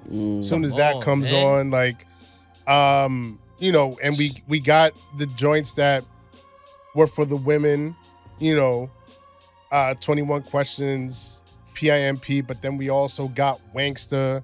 Yes. And this is just off of Get Rich or Die Trying or Pride. I mean, he has How to Rob. He pulls out How to Rob on stage. Come on. I don't think man. How to Rob is an automatic win. Not in 2026. I'm sorry. Ah, come I'm on. sorry. I just don't know. You know what I mean? Come on. If he starts rattling If he off bring the all Mad those Rap out, names, Y'all the Mad niggas, Rapper y'all pops niggas, out, matter of bro. fact, y'all niggas ain't even really love How to Rob like that And in real Gillette? time. that's not true. In real time. Y'all didn't. That's not true. If y'all did, he wouldn't have had to disappear and come back. He disappeared, so when he came back, niggas was like, that's the same nigga from How to Rob. You know what I mean? Disappeared. He didn't get shot up. Like. Now as far I was trying to gloss over that. As far as like, as far as feel good joints, as far as like glossier, more radio joints, and again, not 50 had his fair share of glossy radio joints, but like, T.I. and Rihanna, Why You Wanna, what's the joint with Toomp? What You Know? What you know about that? Yeah. Those are also all bad. Rubber Band Man, Bring Them Out. Like these, it's not gonna be a landslide. Nah, you know what I mean? I like this not by listen. any stretch, but I just feel like there's a certain gravity and a certain weight to 50's music that would put him over the top. The G Unit aspect of it too. If he brings them into the fold, if somehow he gets like an Aftermath connect to come in, either Dre or Eminem, like that's huge. The one other thing I was gonna say, I can't remember now. Damn. Okay. But yeah, my pick is gonna be what I was gonna say also is if you're gonna claim that this is a New York bias take, 50 Cent was nationwide, international. Like 50 Cent, for him to sell, because it went diamond, right? Yeah, man. For anybody that goes diamond is not a local act. Well, Jay-Z sold 5 million. Niggas tried to lie and said he wasn't listening to him. This is not a New York thing. Like, he was popping in the West. He was definitely popping down South too. So let's not do that. So actually, let me fact check because I know somebody in the comments is gonna go crazy. The Massacre is the diamond one. Get Rich is at 9 million, 9 million. Get the fuck out of here. Yeah, Massacre is diamond. Whoa, slow down. Sorry, we're gonna get back to this topic for a second. When did that happen? Yeah, because for quite a long time, the Massacre was clearly statistically in second place behind Get Rich. Get Rich. I remember Get Rich being dominant before the Massacre came out. That's the funny rapper business. Get Rich Talk was to me, never man. actually diamond. You fucking me up right now. Get Rich was never actually diamond. It was diamond worldwide. That's the thing. Not diamond in the States. Not diamond in the States. The Massacre sold more to Get Rich? Yeah. When the fuck did that happen? So 1.1 in the first week. That this is my I swore the Massacre did like 6, Mace. Like you really blew my mind right now. It's like the I feel like Massacre sold because of the work that Get Rich did. Yeah. Wow. I was today years old when I realized that the Massacre sold more than Get Rich or Die Trying. I thought Get Rich was the diamond seller. Walt pulling up right now. I need you to get that list back for me, gang. Wow. RIAA at Walt. Oh, that might take a little long. Yeah, we'll get back to that. We'll get back to that. Yeah, we're going to get back to it. Can you put that list back up, Walt? Yeah. So the versus list, because that was clutch. Like, yeah, that versus list was. I'm drinking a new tequila tonight, and it's starting to work. Mind you, I got to go to work right after this, so I'm kind of playing myself. I'm tripping. Man. Who cares? You see how we do. So, in this regard, Sin took a point that I was gonna make, but I'm gonna just double down on that early on. In the past, when you do your New York versus Atlanta versus conversations, especially those loud ass ATLians, they love saying who they love to cap about who they wasn't listening to. When we know for a fact that 50 Cent was in fact worldwide, and 50 Cent was absolutely embraced by the South, because 50 Cent was one of the earliest New Yorkers to embrace the Southern sound. Yeah. So that kind of changes the argument. This is the least problematic New York versus Atlanta versus possible because of 50 Cent's connections to the South. Then signing what's homie name from Memphis? Young Buck. Yeah. And then Buck going platinum. Because now I don't even know. I'm confident. I'm saying it confidently, but Mason fucked me up. You know what I mean? Buck plat. You know what I mean? So it's Banks like, plat. To me, this is a situation where Yeah, there's a New York, Atlanta energy on the periphery, i.e. us, the people. Mm-hmm. But musically, the South loved 50 and 50 loved the South. Let's get Right. that out the way early. This ain't one of those situations. This ain't a situation where you're putting like Jay-Z or a Nas versus a Atlanta legend, you know, or a Wu-Tang versus a Dungeon Family, or although we know what would happen in that situation, but Atlanta don't kill me. You know what I mean? We know Wu-Tang is taking that. We do know that, right? I hope they do. Oh yeah. Because it's not just I hope Wu-Tang, they it's do. all the Wu-Tang solo shit. Like it's a difficult task. Wu-Tang might be the most indomitable group in a versus scenario. You can't beat them. I don't know if anybody. I don't know if any group could beat Wu. Group, not clique, not record label. Group. What if Sleepy Brown breaks out the Kangos? I see you trying to be problematic. You want that bitch nigga. But see, got me. You know what I mean? You got me. Almost caught me slipping. When I look at this situation with 50 Cent and T.I., though, I think it's tricky because 50 Cent, I would argue, in rap history, it shouldn't even be a debate. He did the most in a short amount of time of any rapper ever. Yeah. Throw out How to Rob. That predates it. But G-Unit era specifically, 50, from the mixtapes leading into Get Rich, the G-Unit album, Beg for Mercy, The Massacre, just those 3 projects alone, there's so much elite bangers. Yeah. Even when I was the Rockefeller guy who was trying to front on G-Unit, I really couldn't in good faith because it was just too much to deal with. You know what I mean? Yeah. Even the joints that he was writing, because you could tell, I always, like, so once I learned the formula after he told us, all right, boom, he did the joint with Yayo. 50 Cent, man, you know what I mean? Yeah. We know he wrote that. Yeah. I'm so fly. We know he wrote that. Like, technically, if 50 could really cheat in a versus, because the songs he wrote for Banks, or the hooks or whatever he wrote for Banks, Yayo, Game, all of those are like big jokers. He got a lot of spades. If we're gonna look at a versus like a spades hand, he got a lot of spades in his hand. That's a good point. The only argument that I could say like that hurts him is that because it's such a short period of time and it was a nuclear period of time, how much of those songs really stood the test? We know the songs that stood the test. But T.I.P. had a true, you could say, from 03 to let's say 2010. Yeah. Maybe 2011, somewhere in that window. Yeah. Good little For sure. 7-8 year window where he had big records, album after album with big smashes. I don't really look at T.I. as a feature guy. I don't know if T.I.'s ever really had a feature. He's had features that were hitting. Like the I Ain't Never Scared. He bodied that first. Oh, you know what I mean? Talk him. Yeah. But I don't think there's a T.I. That's a good quote pull. feature run that we can lean into. Right. But I think T.I. as an individual solo has a long enough run to where I'm gonna pick T.I. in his verses. Here's the thing. I think Looking at this list. I'm sorry. I'm looking at the situation where it's like I think early in the verses, T.I. might get beat up. But as we work our way through 20, I think T.I. has more. I think T.I. has those smashes. Remember we talked to the company, man, he was like songs that were viral, songs that were hits. Right. There were songs that was somewhere with T.I. that was somewhere between hits and viral, where 50 just faded away. Like, you look at this list, P.I.M.P. is gonna win, right? Just a little bit is not winning shit. Window Shopper is questionable. It depends on what round and what's it going up against. It's not a guarantee. 21 Questions, that's a guarantee. Patiently Waiting to Me, banger. But T.I., you look at a T.I. situation, what you know about that? You Don't Know Me, Rubber Band Man, shit like that. These are all things that 24s is dangerous. Bring them out ASAP. And if you want to cheat, It's dangerous. it's not. T.I.'s dangerous. T.I.'s very live in this situation, bro, because it's like Swagger Like Us. Sometimes you forget that's his song.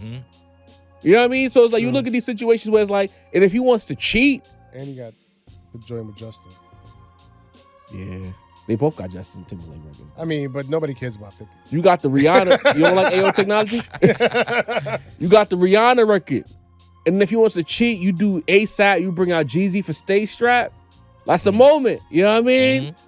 So it's like, I think you got situate big things popping. I'm looking at this list. Brother, this is not a write-off. Not a write-off. This is not a write-off at all. If it ain't about the money with fucking Young Thug, he got joints. Hold on. Why you wanna? The longer this versus goes, it will get late. You know what this versus will remind me of, in my opinion anyway? What's up? Kind of like that Fat Joe versus Ja Rule versus, where Fat Joe had heavier records. But the longer that versus goes, Ja. Fuck around. You see how stupid Joe was looking on that stage when Ja started running off the hits? And not to say 50 had that same experience, but I think it's close to that. 50 got big records. But once you clear them big records in a long 20v20 situation, I think that T.I. could 12-8 them or 11-9 them, bro. I really believe that. I got T.I. in this verses. Yeah. You present a good argument, Jov, but I don't know, man. Let me pull up right. Get Rich or Die Trying. Because that's what I'm saying, right? Like, there's honestly, those albums, All Eyes on Me, we just spoke about it. That's one of those versus albums, Illmatic versus albums. I'm not even There's some albums where you could play 10 joints off of. I'm not even trying to be funny. I'm really not. If 50 Cent goes up there and says, I'm just going to perform Get Rich or Die Trying live, straight to back. That's not 20. It's about 19. Bro, it's 19, bro. It's right there. It's a long album. T.I. got joints. Now, you know what now? The only caveat, and I'm still picking Tip, but if he's allowed to play the mixtape game, it gets a little tricky. I mean, because Problem Child, man. Nigga, I used to go to parties in New York, and that song would be played in the party with women there, nigga. You understand me? Like, that's how big it was. That's what I'm saying. The G-Unit version of that LL shit, Love You Better. After my cheddar. Yeah, after my cheddar. Yeah, bro. She want the money, right? Hold up. Oh, 50 man. got mixtape joints, bro. Like, listen, T.I. would beat a lot of people. I wish we could play music Trey 8, Revolver, on this shit right shoot now. 'em up. All right, Come on. 50. If it, 50 come on. Make sure High 50 all the more time. dangerous. Heat. The moment that Heat beat comes on with the gun cocking in the beat, yeah, it's gonna be tough. It's gonna be tough. it's too heavy. Could this be the most action-packed 1v1 versus ever? When I Get Money beat drops. If I can't do if I can't be done, the hooks alone, bro. Come on. Because that's the other thing that we haven't even brought up. Right. It's the give me T.I. the hooks really pull you in, bro. Yeah. 50 just went on tour performing Just Get Rich and I had the forgot 5th about highest. If I can't do grossing it, tour homie. ever. And that was a radio single. Never did the visual for that. Mhm. Nah. Tough. On the album, it's high all the time, Heat, and then If I Can't, like nasty, bro. Like, that's what I'm saying. When you got one of those, Many Men is a banger too.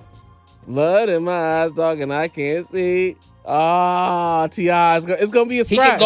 He could go into a fuck Ja Rule section and just have Back Down, I Smell Pussy. Oh, Back Down. All right. Wait. Hold on. I might have to change it. That's the shit. Because now I'm forgetting about Back Down. It's easy to see when you look at me. Shit. And if you do game joints, hated or love it, how we do. If he brings game out, people gonna lose their mind. T.I. could get them game joints out of here. I think he can. I think he can. I don't know. I don't know if he could get. It's possible people are sick of hated or love it at this point. Possible. Yeah. The amount of times we just played over. For sure. It's like you set it out. I don't sit up in my chair I'm in this doing pod ever. You see how I'm like, because I'm thinking about it now. Like 50 has this is a section tough where situation. He does, like you say, Jov, We on Fire, Lloyd Banks. The Tony Ayo Fire. joint. He brings out Game. He does the Game Oh, joints. He brings out Buck and does the Buck joints. Like that's the Jadakiss section. You know what I'm saying? And that's the thing I was thinking earlier today. After you dropped the rundown, and why you want to come on throwing Best Friend with Olivia? Yeah. Nah, why you want us packing that out? Get the fuck out of here, bro. Get out of here. Nah, but I was thinking about it, and I was like, yo, this is what. This is one of those things that really separates the fuck are you talking New York. Separates New York and LA also, Cali to some extent from. Careful now, Sam. No, from from the South, from Atlanta and a lot of the southern regions, Hustler's ambition. Is that they're not known for their freestyle. You know, they're not known for just, you know, Wayne aside, they're not known for just jacking beats and blacking on, right? You know, and making somebody else's beat now their beat to the point where like they can go and perform it, a la, you know, Jada Kiss and Who Shot Ya on a stage and tear the whole show down. You know, New York got that. 50 got it. G-Unit got that. Right. They got that. Right. Yeah. You know? I'm looking at these joints. I'm sorry. T.I., you know. Out of Control with Mobb Deep, Joe? T.I. can get that out there. You He can't. He wildin'. Can't. He'd already wasted. Wildin', bro. He'd already wasted some joints, Hold on. Out of Control remix? Time out. Slow down. You're gonna make me fuck my throat. Bro. Hey, yo. I caught myself. I caught myself. Hold on. Time out, fellas. I still have a Out of Control is out of here like that? Yes, bro. Like T.I. don't got joints for that? Not if he wasting them on Get Rich joints. Like. Come on, y'all tripping, man. That's what I'm saying. I'm not saying if Out of Control would be like a second half, 14 or 15, and that would be hard. Out of Control remix is getting moved out of the way by a T.I. hit, bro. Stop, bro. We not doing that. By a hit, yes. But it depends. I mean, but them T.I. hits would have been going up against the first 10, 50. Exactly. That's what I'm saying. I'm not saying Out of Control y'all niggas is not y'all trying to jump me, bro. It's all right. You know what I mean? I'm gonna leave now and shit. You know what I'm saying? I'm gonna take my little lumps, pause. But I got T.I. in this. You know what I mean? 11-9. It's a close one, but I got fifth. This nigga sent throwing his hat 12-8, Out of Control. fifth. I didn't even know you was a G-Unit fan like that. You know what Out of Control is so heavy, man. 12-8 fifth, man. I'm trying 12-8? Yeah, 12-8 fifth. Right. In a close battle. Like T.I., this is what I'm saying. You mentioned New York. I mean, you mentioned the South and 50's relationship. Let's talk about the East Coast and T.I.'s relationship. T.I. get played on the East Coast. Yeah. Understand that. Like, there was a little while where if you went outside in like the mid-2000s, you was as likely to hear a T.I., Wayne, Jeezy song as you was to hear somebody from the East Coast. Let's ask a question right now, because you done sparked it, so I gotta ask What's it. the word? Who was bigger in New York, Jeezy or T.I.? Jeezy. That Snowman era is over. It's kind of the same argument. Over a length of time, T.I. But the Snowman era, Jeezy, like, the Snowman era. Next question, because I still got T.I. Would Jeezy catalog be a better matchup for 50 in the verses? I think T.I. and 50 beat Jeezy kind of. And T.I. beats Jeezy? yeah, T.I. beats Jeezy. Ooh. Oh, we're going to get into that at a later date. We're going to get into that at a later date. Entirely too much. T.I. beats Jeezy? T.I. beats Jeezy, bro. Yeah, man. I'm not saying you're wrong, but I got to think about that. That's I gotta sit down with the music and think about that. That's a tough one. That's a tough one. Because Jeezy had Jeezy got touched your ribs, Jeezy got nigga. the Southern Get Rich. 101 is the Southern Get Rich. Yeah, bro. Yeah. But look, man. I got T.I. Ultimately, that's a tough one. Ultimately, I think that at this point, like, That's a clash of the Titans. but Versus is at a point where like the more street heavy songs that you have that still resonate, that's gonna be, I think, the winner. Okay. I'm not mad at that argument. And I think 50. That was kind of our argument with the Outkast and clip shit. Yeah. that niggas railroaded us for, you know what I mean? But it's cool. Everybody's not always gonna agree. Just don't make bullshit content about us behind it. We just talking music. That's all, you know? But we gotta move on. Hit the like button, hit the subscribe option, hit the notification bell, swipe and hype. Do all the necessary things. Facts. Not too long on this topic, but we're gonna get into it nevertheless. Double albums. You guys kind of teased y'all opinions earlier in the podcast, but like, I got a question, and I'll leave with my take even just to set the tone for the segment. it's been a lot of notable, for better or worse, rap albums that are, in fact, double albums. I believe after The Fall Off, after Scorpion, and a few other notable ones. Yeah, say it.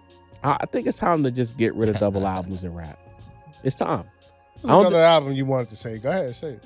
No. Not at all. Mrs. Morale clears both of those. You know what I mean? I felt like Mr. Morale doesn't dilute the argument. You know what I mean? It doesn't add to it, but it's just there, in my opinion. You know? But the other two, cool. I think it is time to move on from double albums in rap. One reason is a very superficial reason. You're not getting 2 CDs. The whole concept of 2 CDs, you dig, really made it a double album for me.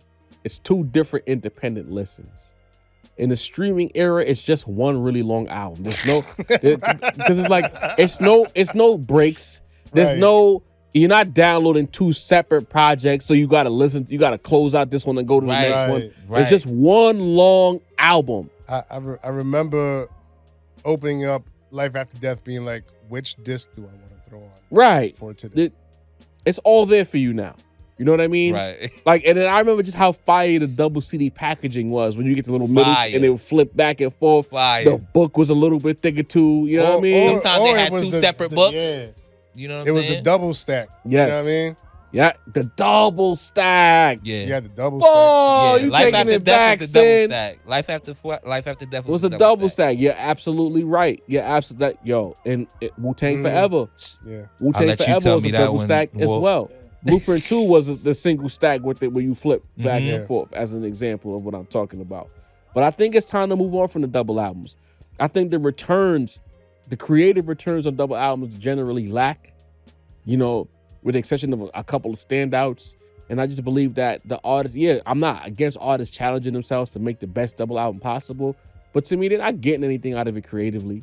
The albums don't land the way they're supposed to land. It ends up feeling bloated. The listening experience is a bloated one. Yeah. And most listeners in 2026, due to the advent of streaming and making your own playlists, most listeners now are just plucking songs that they like and making their own little mini albums from it anyway. Right. So I say get rid of the double albums. What do you say, Sin? It's tough for me. I'm still, holding on to that feeling of Life After Death. All Eyes on Me that we spoke about earlier. Wu-Tang Forever. Damn, but that's about it, honestly. And that was 96 to Dean, I need you here for diplomatic immunity, bro. That was not even a 2-year span. That was 96, 97. Diplomatic immunity is not what y'all say it is. It really, I refuse to accept that. Y'all That's like stop. The eternal war after the podcast. Y'all gotta stop. Man. We don't argue about that more. Don't let Coach hear this shit. Coach will kill me. Like, you talking about Life After Death and All Eyes on Me. You want to bring up diplomatic immunity. It's not. I ain't bring it up earlier, man. Yeah, there we go. It's levels. It's levels, man. It's not on. That's not on the level. Una casa. I never said that. And his glasses. I will. Die on that hill that I never said una casa. Pretty sure you did, but I did not. It's cool. It's okay. Man. Anyway, I do still hold on to that feeling though, like, and it's odd because it's going on 30 years now. And somehow like that feeling of like, oh, this artist is going to try to achieve that. They're gonna try to achieve Life After Death or All Eyes on Me or Wu-Tang Forever. And Wu-Tang, a lot of people will go back and forth about Wu-Tang Forever. To me, it's still one of the elite double albums.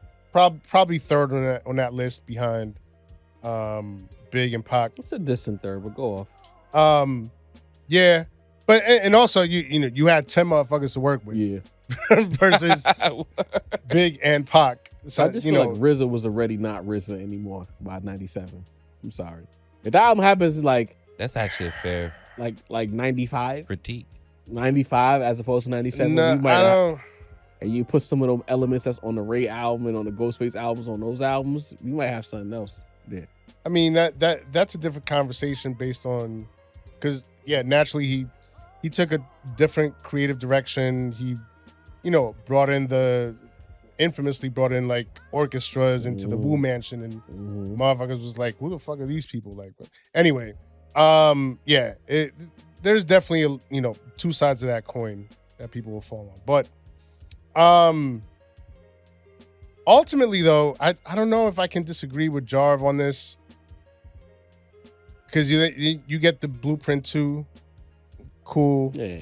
You get Streets Disciple, yeah. Exactly. Listen, I'm sorry, diplomatic immunity. All right.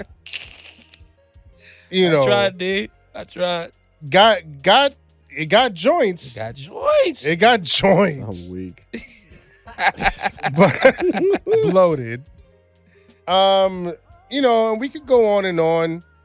Honestly, again, I'm gonna still hold on to this.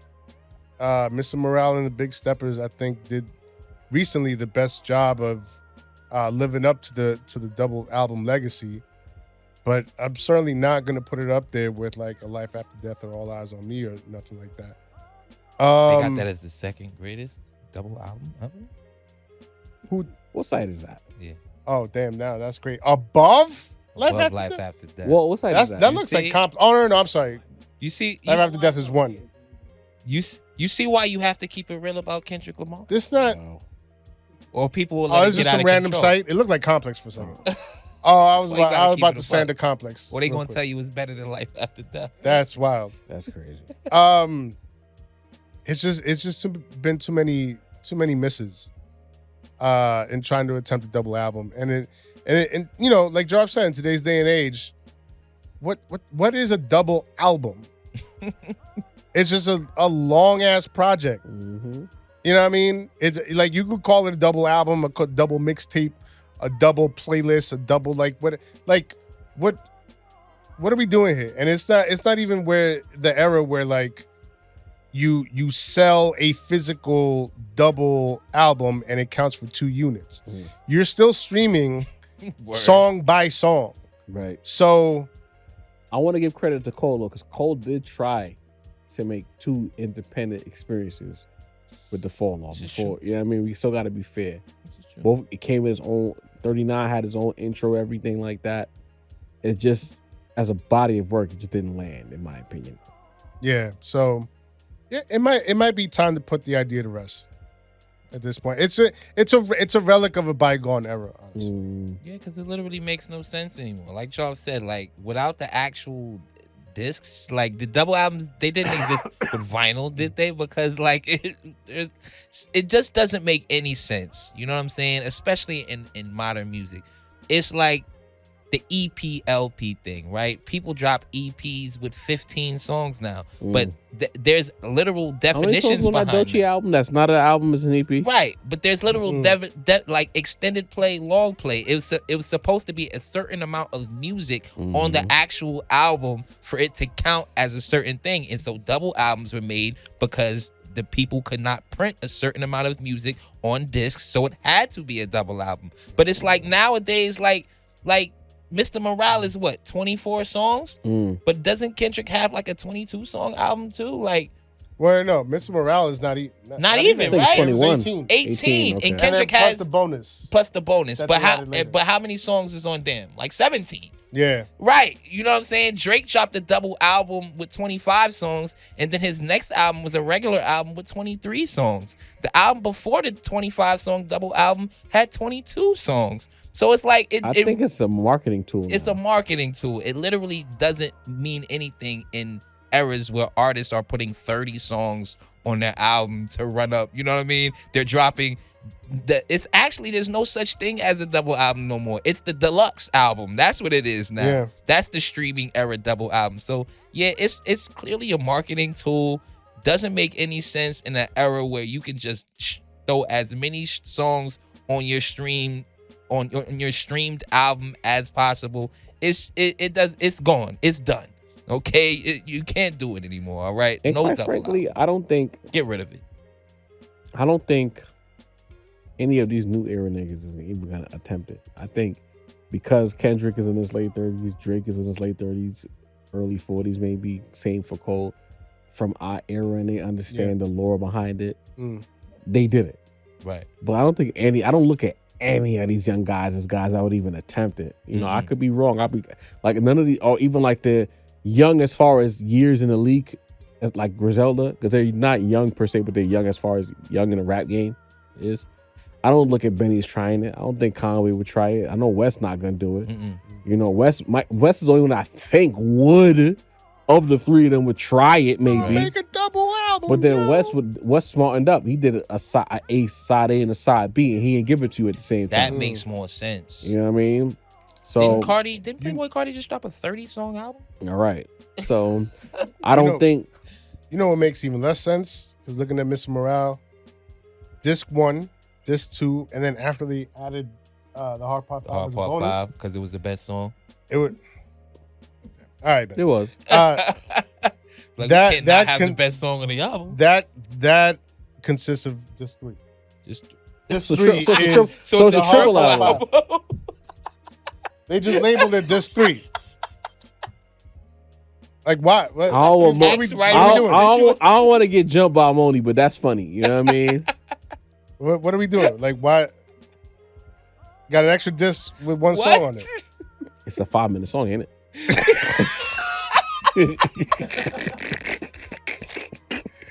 So if that don't tell you that it doesn't make sense in the streaming era, I don't know what no does. sense, bro. Like You could just label it. You could have, I'm dropping a quintuple album. Facts. Drake threw Just 5 songs. On 5 each songs Right, per. right. You heard?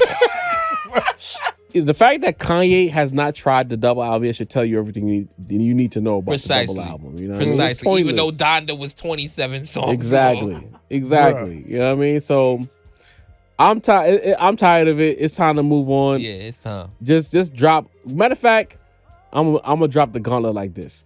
Make third verses great again. If there's one thing I can say I appreciated about the Cole albums, that there were a lot of third verses. Yeah. There were a lot of 3.5, 4-minute songs in there. It felt refreshing to hear what we like. And I thought it would have just been on disc 29. Right. It was through the whole album. He was giving you essentially what's become vintage now. Yeah. As far as the listening experience goes. Make third verses great again. Make long quality albums great again. Like, I'm tired of these 2-verse songs. The albums is 12 tracks long with 2 verses. Album be done in like 31 minutes. 24 minutes. Right, you know what I mean? So let's get back to full-bodied albums. Please and thank you. You know what I mean? I want to move on from the other topic because we spent so much time in the first segment that we lost time for this segment. We'll do it on the live. Yes, Dini sir. probably be back. We'll do that for the live. You know what I mean? Yes, sir. But we're going to move on to one of my favorite segments on the show, which is Masito letting us know what's going on right now. Yes, sir. Yes, sir. Listen, we gonna get into a little bit of young rap today, youngish rap. You know what I mean? The demographic says 18 to 34. That's not young to everybody. demos. You know what I mean? We gonna talk a little bit of business too, but we gonna get chatty with the business. Now, if y'all been listening, at the top of the year, I kind of laid out a list of my 5 most anticipated albums within young rap coming up this year. We already have extreme business with one of them. Baby Keem is dropping. Baby Keem is dropping. Let's go. The name of the album is Casino. It is dropping very soon. Actually, it's dropping like the beginning of I believe the end of February is dropping. So like in a couple weeks. By the time y'all see this, it might be like a week before it drops. Track list includes Kendrick on there. We know he had to be on there. They got a 2 short feature on there. They got Che and Crew. They got Momo Boyd. You know, some type of outlandish features. You know, you expect from a Baby King. But you know, you have him dropping, and it's very interesting because there was a lot of talk of, you know, Kendrick kind of taking all of the glory for himself, not being able to, you know, translate his success into, you know, people he works with success. So it kind of seemed like he was out here laying the groundwork because, like I say, Casino's dropping Baby Keem. Very interested to see that. And we also, Doechii just kind of has been continuously releasing photos of her doing studio work as well. So I don't know, PG Lang, TDE. It sound like they trying to go on like a Rockefeller Rough Riders shady aftermath type run where all of the artists collaborate. Everybody, you know, is working together, making music at the same time. Well, you know, PG Lang up the like Kendrick to me still TDE for sure. He just got his own little thing for some chicken. You know what I mean? Absolutely. So, fellas, I don't know if y'all expect to hear anything good on the Keem album, but I'm excited. He also dropped a document, or is dropping a documentary called Boo Man. A lot of people thought that was like an Iceman reference, but he has been calling himself that for years. Like, they aren't always thinking about For the sake Drake. of argument, you don't think that the timing of doing the Boo Man episode 1 and all of that with the Iceman stream, you don't think it's kind of cheeky a little bit? I do and I don't.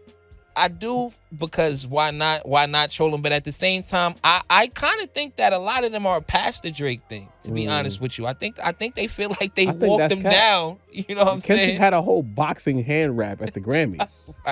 right. I don't know. I don't think he's moved on yet. New era. So yeah. Very interesting. We gonna get the Baby Keem album. I think that's gonna be fire. Personally. Me too. A little bit of business, and this is why I say this is chatty business, right? Because usually I give you guys the business of the game, right? What's going on, where the game is headed. But I have a little bit of personal business that's going on in hip hop right now, and we've been speaking so much about J. Cole. Let's keep it with J. Cole. Let's get chatty a little bit. Have you guys heard about this Cameron J. Cole situation? Of course. So Cameron is suing J. Cole. Started with largely because Cameron did a couple features. I believe he featured on an early Cole record and then the off season as well with the Ready sample on there. And so that dropped, I believe, in 2021. And according to Cameron, there was a handshake deal between him and Cole, basically saying, okay, first it was I'll feature on your record. Once Cameron wasn't making records anymore, the podcast, the classic It Is What It Is podcast, one of the best in the game. Once that became a thing, J. Cole apparently promised Cam a interview, and has kind of been doing the J. Cole thing, right? You hear this a lot about J. Cole. This is, whether it's Drake being mad at him for turning on him, or Wale being mad at him for turning on him, or now we got Cameron being mad that J. Cole was being a phony, because apparently J. Cole has been giving him a runaround, right? J. Cole said, "Yeah, call me in February." Call him in February. He don't want to do the interview. Call me in March. Call him in March. He like, damn, you calling in March? And listen, me personally, I look at it as, when you said March, you really meant that shit, huh? Right. And I think what Cameron, he said that, he was like the October shit. He was like, "Oh, you really been October?" I'm like, bro, I run a business, bro. Yes, I really been October. And knowing Cam, I feel like Cam is looking at it like, yo, like, you getting holed by your peers. You not about to hold me. You know what I'm saying? Like Kendrick gonna walk on you, then you think you gonna walk on me? So this lawsuit, he's suing Cole. I believe it's a $500,000 lawsuit. And so J. Cole has officially responded to the Cameron lawsuit. He claims that he never made these promises to Cameron. He claims that it was kind of a situation where Cameron did the work for him, and he never said, "I was gonna help you out." So understand this, Cole is using the same lawyers that Drake is using in his lawsuit. Pretty loud. Which is very interesting. All Pretty things considered. loud. Very loud, extremely loud. The lawyer ain't doing good for Drake so far in his lawsuits, but maybe we'll see how it works with Cole. But do you guys have any thoughts on this Cameron Cole situation? Is it Cole doing more Cole things? Do we feel any type of way about Cameron bringing this public? Like, how y'all feeling about this? My thing is, you can say a lot of things about Cameron Giles, right? Throughout the many years, Killer been in the league 30 years, right? Right. I've never heard anyone, even throughout all his issues with Mase, his issues with Capo, then one of them have said Cameron is lying. I've never heard Capo specifically accuse Cameron of being a liar. He might have called him shiesty or did some things he didn't agree with, but he never called him a liar. Same thing with Mase. Disagreements, but never a liar. Cameron, in his history, and the thing is, Cameron is a guy who wears embarrassment well and will embarrass you simultaneously. So Cam has no shame is the point I'm trying to make here. So he's not lying. Those conversations happen. Thing is, the way Cameron describes the situation, it sounds like some industry shit. You do this for me. Because a lot of times I've heard other artists say it. They might not pay for the feature, but they'll do trades. Right. You do this for me, I do this for you. You do this for me, I do this for you. So because Cameron's history, even down to beefs, Jay-Z never even called Cameron a liar. Dame Dash and all his vaingloriousness never called Cameron a liar. And Killer's not a nigga that's doing anything for free. That we know. So all of these things, you get all the evidence in front of you. J. Cole's absolutely full of shit. And you a motherfucker to try to play with a legend like that. Coming off of a situation that you came off of where you yourself called yourself the middle child. So you basically was a doja between Drake and Kendrick. You basically lamed yourself out for Drake and Kendrick off the rip. Got used by Drake during that battle. Yeah. Used as a look for a tour, a feature, granted great musical moments, but nevertheless, you were not the A side in that situation. Now you want to come here and play with Cameron and then get your lawyers involved when the niggas, look at the story he said. We gonna do this, and this, and he's calling you down and you picking up the phone and you fronting on a nigga. Like he a bum or some shit. And then the whole gist of this topic is like as if Cameron Giles of Dipset fame, a hip-hop icon. Yes, icon. I don't know if he's a legend. He might be a legend too. Definitely a Harlem legend. But definitely a hip-hop icon. He need a look from Jermaine Cole. One of the biggest platforms on the internet. By the numbers, not my opinion. Right. By the numbers, one of the biggest platforms. Got talks with Flea. Got it is what it is with Mase. He don't need Jermaine Cole for anything. So get the fuck out of here, Jermaine Cole. Get the fuck out of here. You are completely full of shit for playing with Cameron like that. But I will say, I got you, Sam. The one argument that I do have, and I think if I know Sam's probably where he gonna go. I gotta say, Cam gotta get the fuck out of here just a little bit too. What's the word? Because if you didn't get it in writing, no matter how you complain on the pods, on the internet, even if Cole is playing with you and Cole gotta get the fuck out of here, as a businessman, you gotta get every agreement in black and white. If it's hearsay, he gonna lose this shit. Yeah. Right. Yeah. Well, that wasn't where I was gonna go. I did want to push back a little bit on Cameron not needing J. Cole. He don't. Okay. Granted, he does not need J. Cole. But going into this situation, I'm sure his eyes lit up just a little bit at the sheer possibility of, I do this verse on the off season, and then I could get him. I mean, he didn't have a show at the time, but then, I could get him on one of my projects, or as soon as he developed a show, oh shit, I could get him as an interview on my show. Like that'll be the like I could honestly believe that he was excited about. I mean, you should buy it. It's good business, of course, right? So in the back of his mind, he's like, he still owes me a favor. Like I could get him on the show, whatever. And he should have did it. Huh? He should have did it. And yeah, absolutely. And to me, this just feels like another situation in which maybe it's just not in J. Cole's spirit to and this is what I'm saying. Collaborate with Cameron Giles. Well, hold on. Giles. He a Street Fighter character. Cameron Giles at this moment in time. Nah, fuck J. Cole for that. Because it's like at the end of the day, don't play with OGs like that. Don't play with legends like that. Fuck if it's in your spirit or not. If y'all two as men just had a conversation, and as men we agreed to do business, it is an honorable thing to do to follow through on your word. And if you're not following through on your word, you a sucker. And that's what it's looking like right now. But it definitely it definitely feels like at the time when he was making the off season, it felt like a collaboration that he wanted to make, that like was quote unquote in his spirit. Yeah. And over time, as things transpired. Get some fucking sage and and stop. It was like I don't know if I want to align myself with a Cameron who, he be Cameron be having some choice words on the show. If he has certain views, he might have heard some shit that was like that doesn't align with my spirit. If he said he would do it as a man, you gotta follow through. I understand. That's all I'm saying. I'm not giving J. Cole the pass. Okay. I'm just saying it considering what we've seen from J. Cole, it checks out. Right? It checks out that he would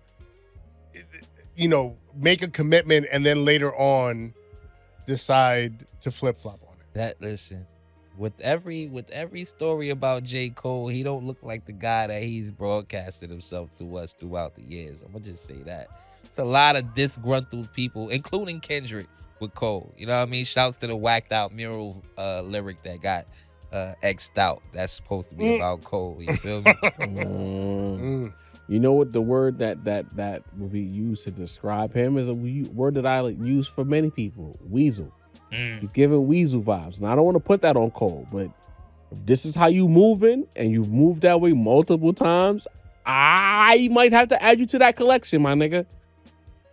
Anything else on the young rap side, Macito? Nah, we good to go. We bringing back the mailbag this week. We had to excommunicate the mailbag a couple weeks ago because we had company and we were short on time. That's so a we fact. had to move past the mailbag and get into guest activities. But we are back, my favorite segment on this show, where we connect with the people who are talking back to us. We talk to them and they talk back, so we got to highlight it. Let's get it. So now, of course, we got to get to the J. Cole reaction. You know what I mean? We had a couple of choice comments from there, both negative and positive. So we're going to start with, for Journer, 7403. Vanilla ice cream and elbow jumpers are so on point. Double laughing emoji. Starting off positive. Salute. J-Rock 9551 says, thanks to Sincere for helping me feel seen. Hit the nail on the head. Shout out to Sincere the Raps now. Salute. This is where it gets a little in the opposite side.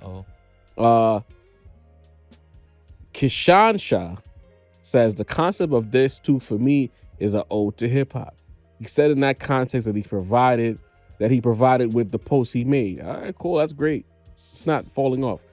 His last words were themes. His last words were words, themes, ideas from his idols with a blend of himself, which I think was an interesting take. Back to the cover. The back cover says it all. Jesus, this is a rough read. If you view it from that perspective, it may change your listening experience potentially. I'm on my third listen and it gets better each time. You like what you like, I guess.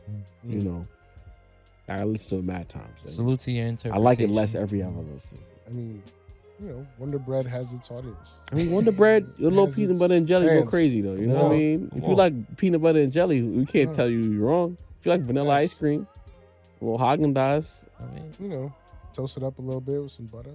Facts. Throw a little Cracker Barrel cheese on that bitch. You feel me? You feel me? You know what I mean? She says his last words were words, themes, ideas from his idols with a blend of himself, which I think was an interesting take. The back of the cover says it all, I guess. What does that have to do with falling off? Why is it called the fall off then? All right. Wait. A bunch of words. The music ain't good. What's the back of the cover? That different albums like on the wall and shit like that. Yeah. Oh, like from his room back in the day. The back cover that you don't see when you get the streaming version because it's only the front covers. All right. They only so many flaws in this approach. Go get us a copy. He's in New York. We should have probably pulled up on him. Oh shit. You know, maybe I'd have bumped into Ron Gilmore, who hates me on Instagram. Yeah, I mean, Ron Gilmore. Real quick about Ron Gilmore. He's apparently a Dreamville affiliate. Okay.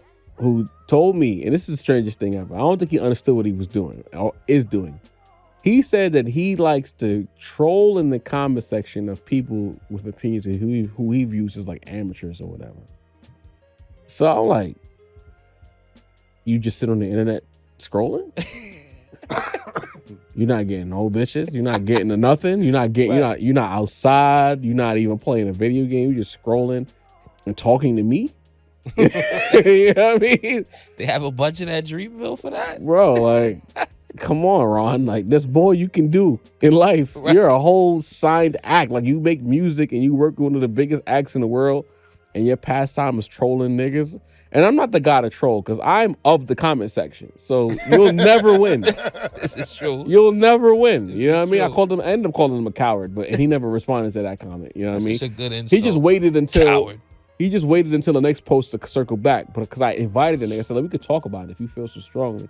He was like, I'd rather stay in the comment section. I'm like, oh, so you're a coward. I know what you mean. You're a coward. You know what I mean? You don't really want to talk. I got no you know what I mean? bars. So, nevertheless, let's move on. King Anchor says, I was just watching the video of Joe Budden podcast reaction to the album at the exact moment that this part was playing, and one of them was literally saying the same thing here, that this album is for Cole fans and not others. It's good to know that, you know, outside of our bubble, that people in larger bubbles have brains can see that what we see, this ain't for us. Shout out to the Joe Budden podcast. Shout out to the JBP, man. J2 The Lou 432 says, Nervous. listening to this album made me understand Cole's decision with the battle. He really fell in love with hip-hop through rap music as an outsider. All the bravado he projects comes from someone who heard it on tracks, but didn't realize that those guys had to go outside on blocks and ciphers to defend it. You couldn't talk about it if you ain't living. Hell of a comment. He cooking with that one. Real quick, on a positive note, you know, because I like the positives and I don't get compliments too often, so I'm taking shit. I don't give a shit. Justin David 685 says, Jarv, you were the MVP on Culture United. Was a treat to see you on that stream. Shout out to the company, man. Legendary. Shout out to everybody who enjoyed my appearance on there, and hopefully they have me back soon. You know, I wouldn't mind uniting with the culture and sparring with creators from coast to coast. It was good energy, you know? Yes, sir. It was good for people. Well represented. It's good for people to see that the Rap Roundtable is much more than just a couple of clips you see on Twitter. Because a lot of niggas be thinking we all what those clips are, and it's like, bro, press play, gang. We represent a lot of what you like. You know what I mean? I just don't get it because y'all, when we decide to have fun and talk shit, y'all think that's just the whole platform. And some of it is our fault. Maybe we shouldn't have put those clips out. But at the same time, it's like we hope that y'all have enough deductive reasoning to understand that this pod is more than a 2-minute clip you see on Twitter. You know what I mean? It's asking too much. You're right. And that's why I probably, in 2026, it will probably be the least controversial year for us. Because if y'all not going to do the knowledge and start figuring out that it's more to us than a couple of unpopular opinions, and I'm not going to give y'all the unpopular opinions no more. Right. I don't appreciate y'all them. Can't. Y'all don't know how to digest it right. You know what I mean? Moving on. We had a couple more positive comments. This is from our live episode a couple weeks back. John 155 MT says, this has to be your funniest episode ever. Laughing my ass off. Had me dying the entire time. R. Allen says, just want to say I appreciate y'all. Shout out R. Allen. Appreciate the Indian Celtics show says, that whole Kendrick segment was hilarious. And last but not least, Derek Meek 5531 says, that was a great episode. When y'all started talking about Game and Kendrick, I started laughing so hard at the commentary. LOL, man. Salute to y'all. Glad that y'all enjoyed it. We just try to have fun with our people. That's it. You know what I mean? But now we got to move on to the last segment of each and every show. We are somewhere in New York City. You know, scarf on. It's not Siberia no more. It's not Alaska no more. 42 degrees feels like summer in New York City. But you still got some vagrants out there, and we need them too. Get off my lawn. Get off Sincere's lawn. Yeah, man. Let me fix my scarf. Okay. So yeah, even though it's been frigid as hell outside, somehow my lawn still can't help but get them vagrants all the time. There's really only one vagrant that's on my lawn. Well, I mean, all right, you know what? Let me not lie. There's several. And I was going back and forth about which one I was going to address tonight, but like ultimately, there's really just one very big vagrant that we've been talking about this whole episode unplanned. And so I came into this episode thinking, oh, I don't see this person's name on the rundown. So let me just address this thing real quick. And then lo and behold, we end up in conversations that, end up going where they're going. And we end up talking about this one particular person. As you can probably guess, it's J. Cole. Oh, wow. And this is not necessarily about the album. It's not about him as an artist. It's not about the music per se. Not about the production. Nothing that we've talked about today, right? But there is this one particular aspect of J. Cole that's really been bothering me from all the way from the rollout with the trailer all the way up till now. And that's the way he keeps doubling down on this everyday common man, I'm just like you image. It just keeps irking me so much to the point where, like, bro, you got to get that shit off my lawn. Yo. Like, it started with the trailer. Walt, if you could pull that up real quick and play this, because I remember thinking, as soon as this trailer for the Fall Off popped up, and the first scene was J. Cole with his truck. Now, what kind of truck is that? Anybody know? That logo. Huh? Is a Lambo truck? Ferrari, maybe. Ferrari, maybe. All right, and then he goes into like above my tax bracket. He's eating by true. He's eating by himself at the chicken spot or whatever, the fast food spot, because he's just such a regular guy. Like he doesn't need to go to fancy restaurants. He don't need to eat with nobody. He's just good by himself. He washes his own expensive car. I forget what the next scene was. Oh, just him by himself with some trees. Because like I'm tired of that look right there. Where Me too, the contemplative off to the side, like I'm just a regular guy over here, just thinking to myself, hanging out with some trees and shit. All right, cool. It fell off, guys. Already, like at that point, I was like, all right, man, because you've been with this shtick for quite a while now, right? And this just like drove it home with like a jackhammer. But then the way he continues to double down on it, because now he's on this city to city tour where apparently he's left the Lambo truck or the Porsche truck or whatever at whatever mansion he lives in, whatever, millionaire house he lives in. And he's bringing out his Honda Civic. his old Honda Civic, right? Now he claims it's his own old Honda Civic, right, as if he kept it.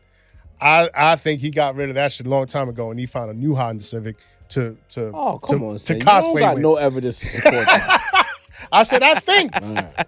I think. Anyway, but it could be his original old Honda Civic too. That's quite plausible. I was saying he bullshit.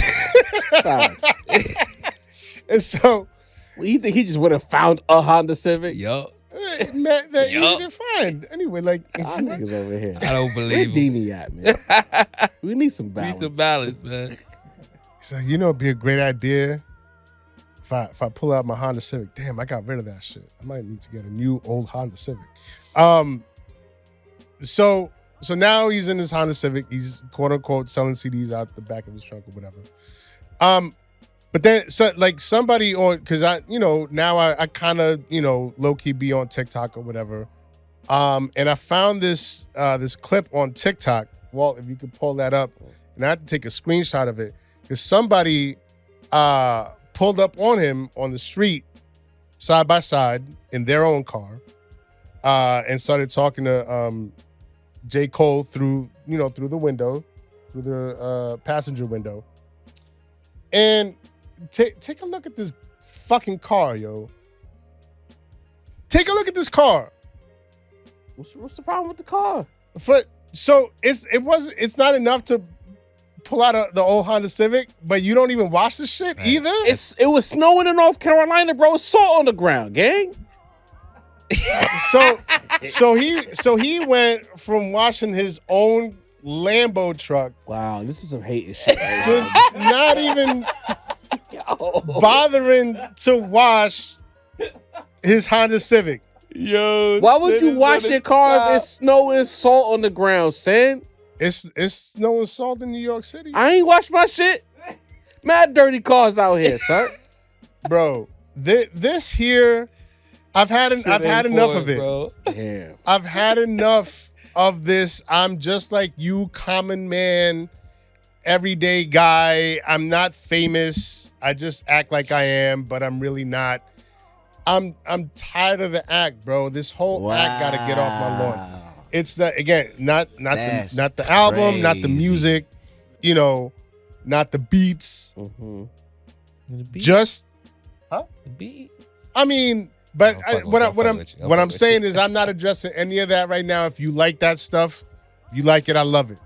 But this whole act of not being famous, not being a celebrity, being just a regular guy like everybody else, tired of it. It's got to go. Get this shit the fuck off my lawn, bro. Get off my lawn. Go. Jermaine, I tried. You pissed me off with the killer shit. But I tried to defend you here, but Sin is sick of you, so I gotta default to my guy. You know what I mean? Get off my lawn. Yeah, with washing the expensive vehicle, but then driving around in the Civic, selling it out the trunk. Like I understand. You know what it is, and we here before we get up out of here. Right. I don't want to kill it because we said make rollouts great again. We Right. did talk about that, and he's doing his rollout in a different way from the clips. And he's touching his people. He's really getting out there. No media, no contrived interviews to say something to trend to go crazy. He's not saying anything. In fact, he's touching his audience, and that's fire. So we got to give credit where it's due. But the idea of selling it out your trunk while there's some up and coming nigga who's really trying to get it how he live, like that might piss that guy off. So on that regard, Get off my lawn. you know what I mean? Like it's low Give key, it away, right? right? He don't even gotta sell it. Right. Just give it away. Nah, there's a word for it that I can't think of right now. Well, I've been But calling it's Cole fans pretentious for about a week. now. not You know what I mean? pretentious, and it's along the lines of like contrived, but it's not that. But it's like when Walt can help me out. Like when you try to pose as He's a poser. no, not a pose, but when you try to pose as something that is at a lower rung than you to like try to reconnect with the people, but you're like so far removed from that it just comes off as like inauthentic and fake. All right, so There's here's a word for that, and I can't think of it. here's Maybe what I the chat can help me out. Here's what I say for the sake of argument.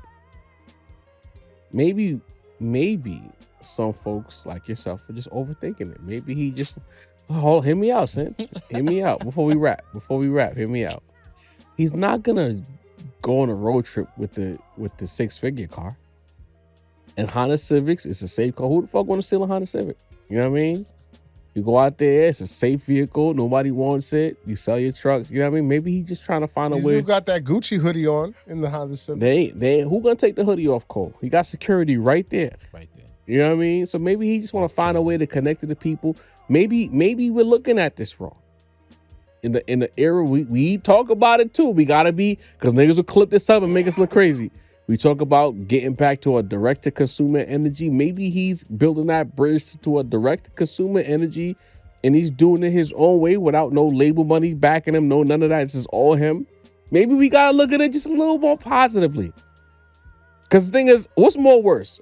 He come outside blinged out, 2 watches on, a fucking a Richard Mille on one, a Richard Mille on one, an Audemars on the other, or a Rollie on the other, fur on, buy my CD, or a nigga just in the Civic. Maybe he just want to connect in a way that makes niggas feel comfortable and approachable.